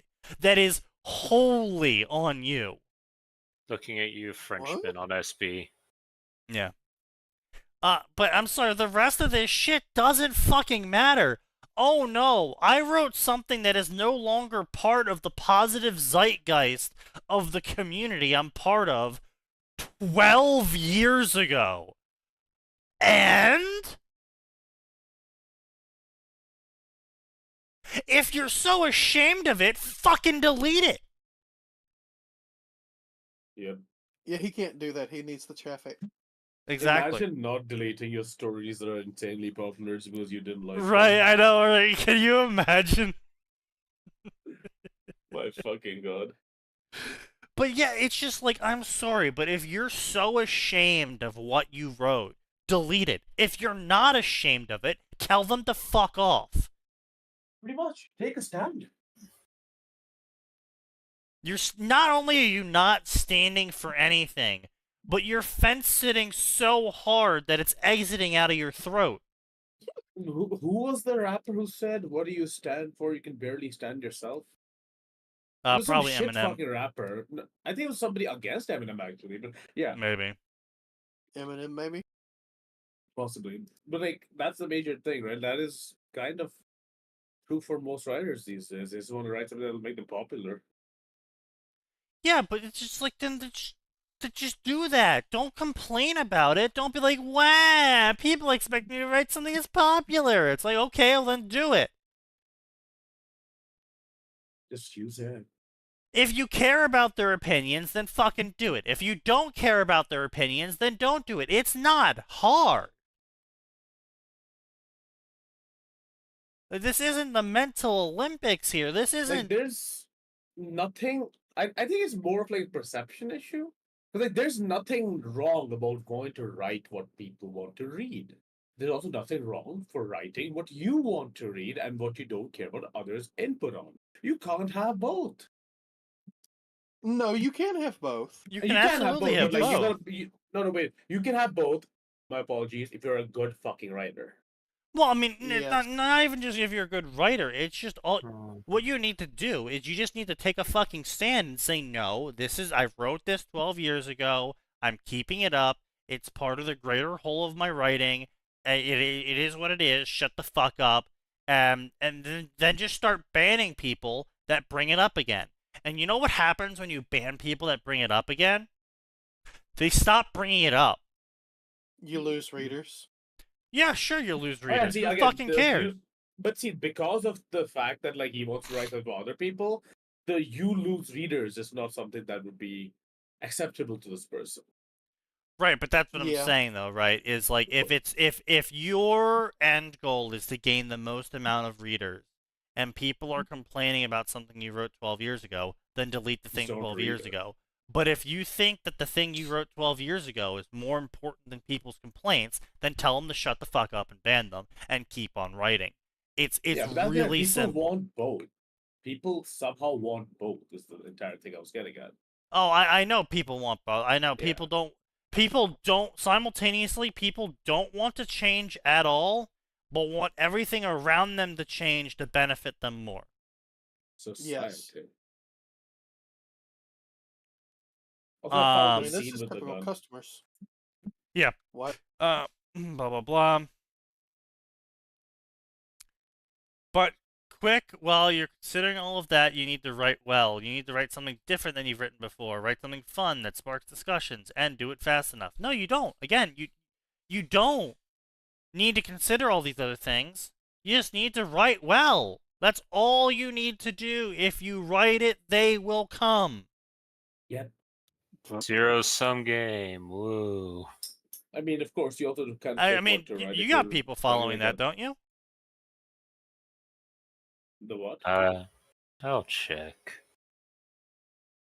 Gray's written something? Gray's written a lot of things. I've never read anything by Gray. Gray wrote like 1 million words of Nanoha original fiction. It was only 300. Okay. I don't think all my current stories combined reach 150k actually. So where the fuck is this? How many do I have? Let me check.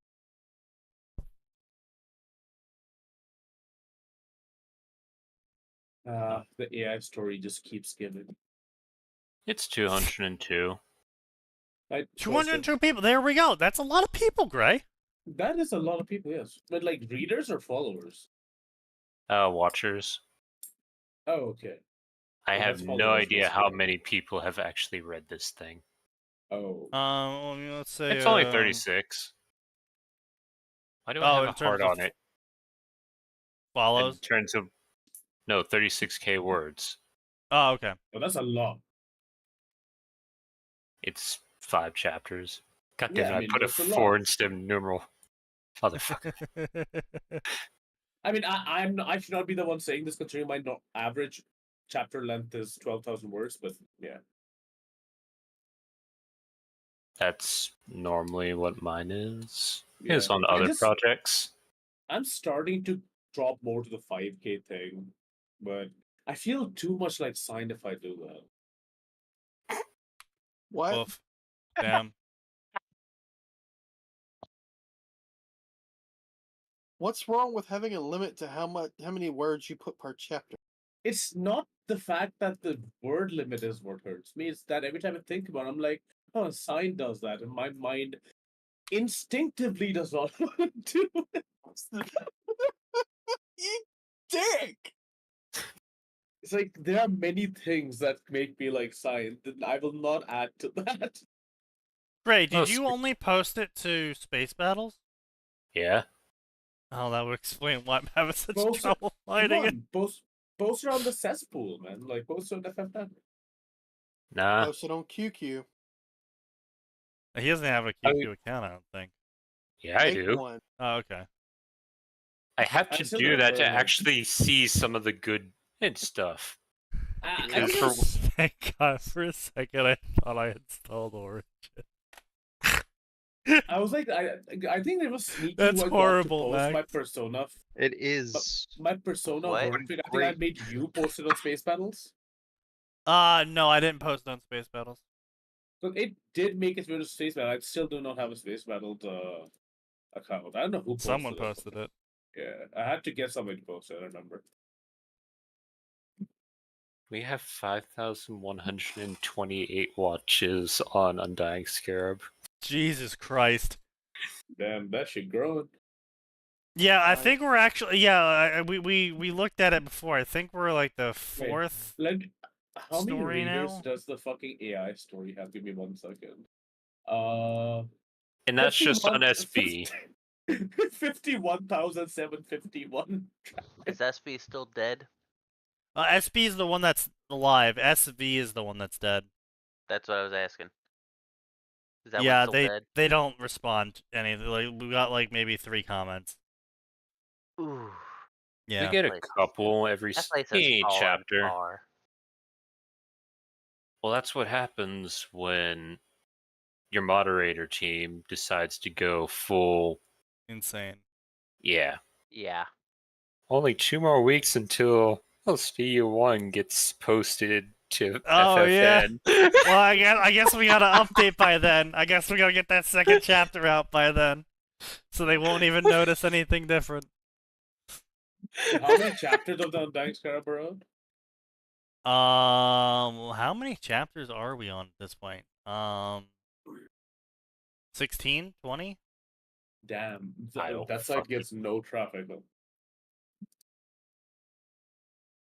What? Undying Scarab? No, the site, because like if it's like that popular on the site, you'd expect like by percentage you to have much more views. Oh right? no! We got 5,000 on SB. I have no idea how many watches we have on SV. I see. We're at on 16 SB. chapters. SB. Yeah, on SB we got like 140 pages of discussion. So Worm is really popular on SV/SV, right? Mm-hmm. The thing with SV is it only pops off on the old stuff. Yeah. Oh, that's still ongoing. Everything else is basically dead unless you're one of the big writers. Yeah, everything else got That strangled, is- so everyone goes to QQ now. Yeah. Well, the third one I keep forgetting. And I SDSV keep QQ. saying we need to prepare because QQ was someone else preparing. We need to prepare for when QQ goes down. Yep. Yeah. It's already saying that with people going after Sign. Yeah. They've been going after me for years. What about Well, I it? mean, you have that one mod who's like actively trying to get you for the Yeah. most petty. Is Familiar of Zero It's still TA. popular on space battles? It depends on if it's an old one. Man, I'm just angry that the Invoker fucking Familiar Zero crossover just never got fucking updated after like Yeah. season. Bro, that was. Yeah. And I'm no longer the guy who'd just be like, fine, I'll write it myself anymore. Fine, Yeah. I'll do it myself. 492 watchers on SV. Is watchers just like just people who have seen it once, or is that like followers? Watchers That's is followers. so Right. basically, watchers is the equivalent of follows, and likes are the equivalent of favorites. Oh, It's from watch thread button. I see. Yeah, we have on SB we have 5,000 follows and like 1,000 favorites, which is actually really good. But how many favorites? About was it 1,300 now, I think. That is very good. Even my FF number, that's like really good. Yeah, but like it's really good on fucking on the forums because because you have to hit like on every single post. I see. So you can hit like on every single post, so you actually can okay, kind of so you like see End up, the like, overdoing it. well, no, because basically what it is right, like say 1,000 people like the first post that you make for the Mhm. first chapter, and second chapter gets like 200 likes. You fucked But you up. still get someone. that, right? You can Oh. see where people like And stuff dislike and it. where I they like it don't pretty like fucking it, good. and if your current And I mean, story is going you have down. a general. I mean, yeah, there's just like a general thing where people typically only like the first chapter or like the first 3 chapters, or they originally read it when they read the first 3 chapters, so that's the ones they liked, and they didn't like any of the future chapters. So there is a natural decline in the number of likes you get. Yeah, that is to be given. We're at But, like- 89 on the last chapter. Yeah, but like our gap is crazy small. So nearly everyone that liked the first chapter has gone all the way to the end and liked every single one. Yeah. We're I down wish basically Fanfiction has something like that. 300 from Yeah. 'Cause it- 1 to the latest. Because Only- the only real thing is like unless your story crosses like the 100K barrier, you're just kind of gimped, right? So if you somehow reach like 1,000 follow favorites before the 100K mark, that story's gonna blow up the moment it hits 100K. When it comes to the forums, it's more whoever updates the most because you get put on the front page. Yeah. True. I mean, it's the same thing for like fanfiction also. Like people discover you more after an update because you're on the top of recents. Well, I mean, yes, but there's also a numbers bias in FFN where if you don't have enough favorites. Yeah, if you don't have high enough numbers, you just don't get hits. But the forums have a much more free form take because like, it's whatever's on the front page is what people are clicking on. Usually, you have to have a good showing. But I mean, obviously, there's going to be some numbers bias. But that's mostly just from people being engaged because it's based off of the post that's been the most engaged stories typically get the most numbers because people are like, oh, this story must be cool then, so they read it to keep engaged. And so I think some of the best engagement I've seen was like one chapter generating 30 pages. We had a lot of that. Oh, okay. Yeah. Also, like, they show the total number of members as well, which is not that high, actually. Yeah, exactly. We have 918 on an FFN for follows. Damn. Yeah. That's pretty good. 801 favorites. So, really chapters, close. Right? Yeah. Yeah. Actually, not even that because it's still at 15. Yeah, we didn't update the latest chapter because everyone kept posting when next chapter in the reviews. Oh, yeah. So great. That's why it was when next chapter or it's been X months. Yeah. And that annoyed me enough to where every time they did it, half a month got added. Wow, this explains so much. While I was writing Ward, I felt like I had dogs nipping at my heels throughout the entire time.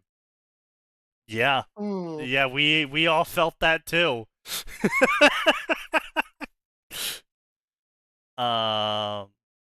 It's 14 chapters, yeah. My next serial will be a bit of an experiment. As if any of the others. No. It's going to be a super sci-fi story, so just completely disregard everything. Guys. Yeah, just completely disregard everything he's been going on about this entire time. His next story is going to be super sci-fi. His summary is, we survived faster than light travel. No one will survive the trip back. So we started to bring the universe to us. There's no point. We solved it. Everything we need, we have. We've reached the finish line. What hasn't changed in the last 400 years won't change. There's no point. Just turn off your lights, cover your ears, and the nightmares will come. The storyline of 3 individuals, worlds, and eras apart. Seek. Okay, so not only do we have you're doing a modern day sci-fi future and fantasy story. Bold of you. Cancerous. Anyway, that's actually the end of his essay. Is it really? That's the end of it? That's the end of it. That's how he ends his essay. That thing I've been rambling about the entire time throughout this whole essay, yeah, just ignore that. I'm making a new story that's completely ignoring everything I just said don't do. OP here, disregard that. I suck cocks. So Space Battles is mostly for Can someone fucking get C8 to quote that? Someone ping the Brazilian. It was so clean. There was nothing else happening when he said that. No one else was saying anything. What happened? Give me a moment. I'm hopping on this Twitch. I'll do it my damn self.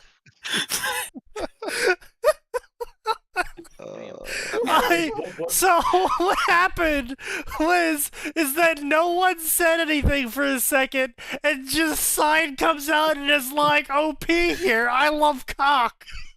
No, get it right.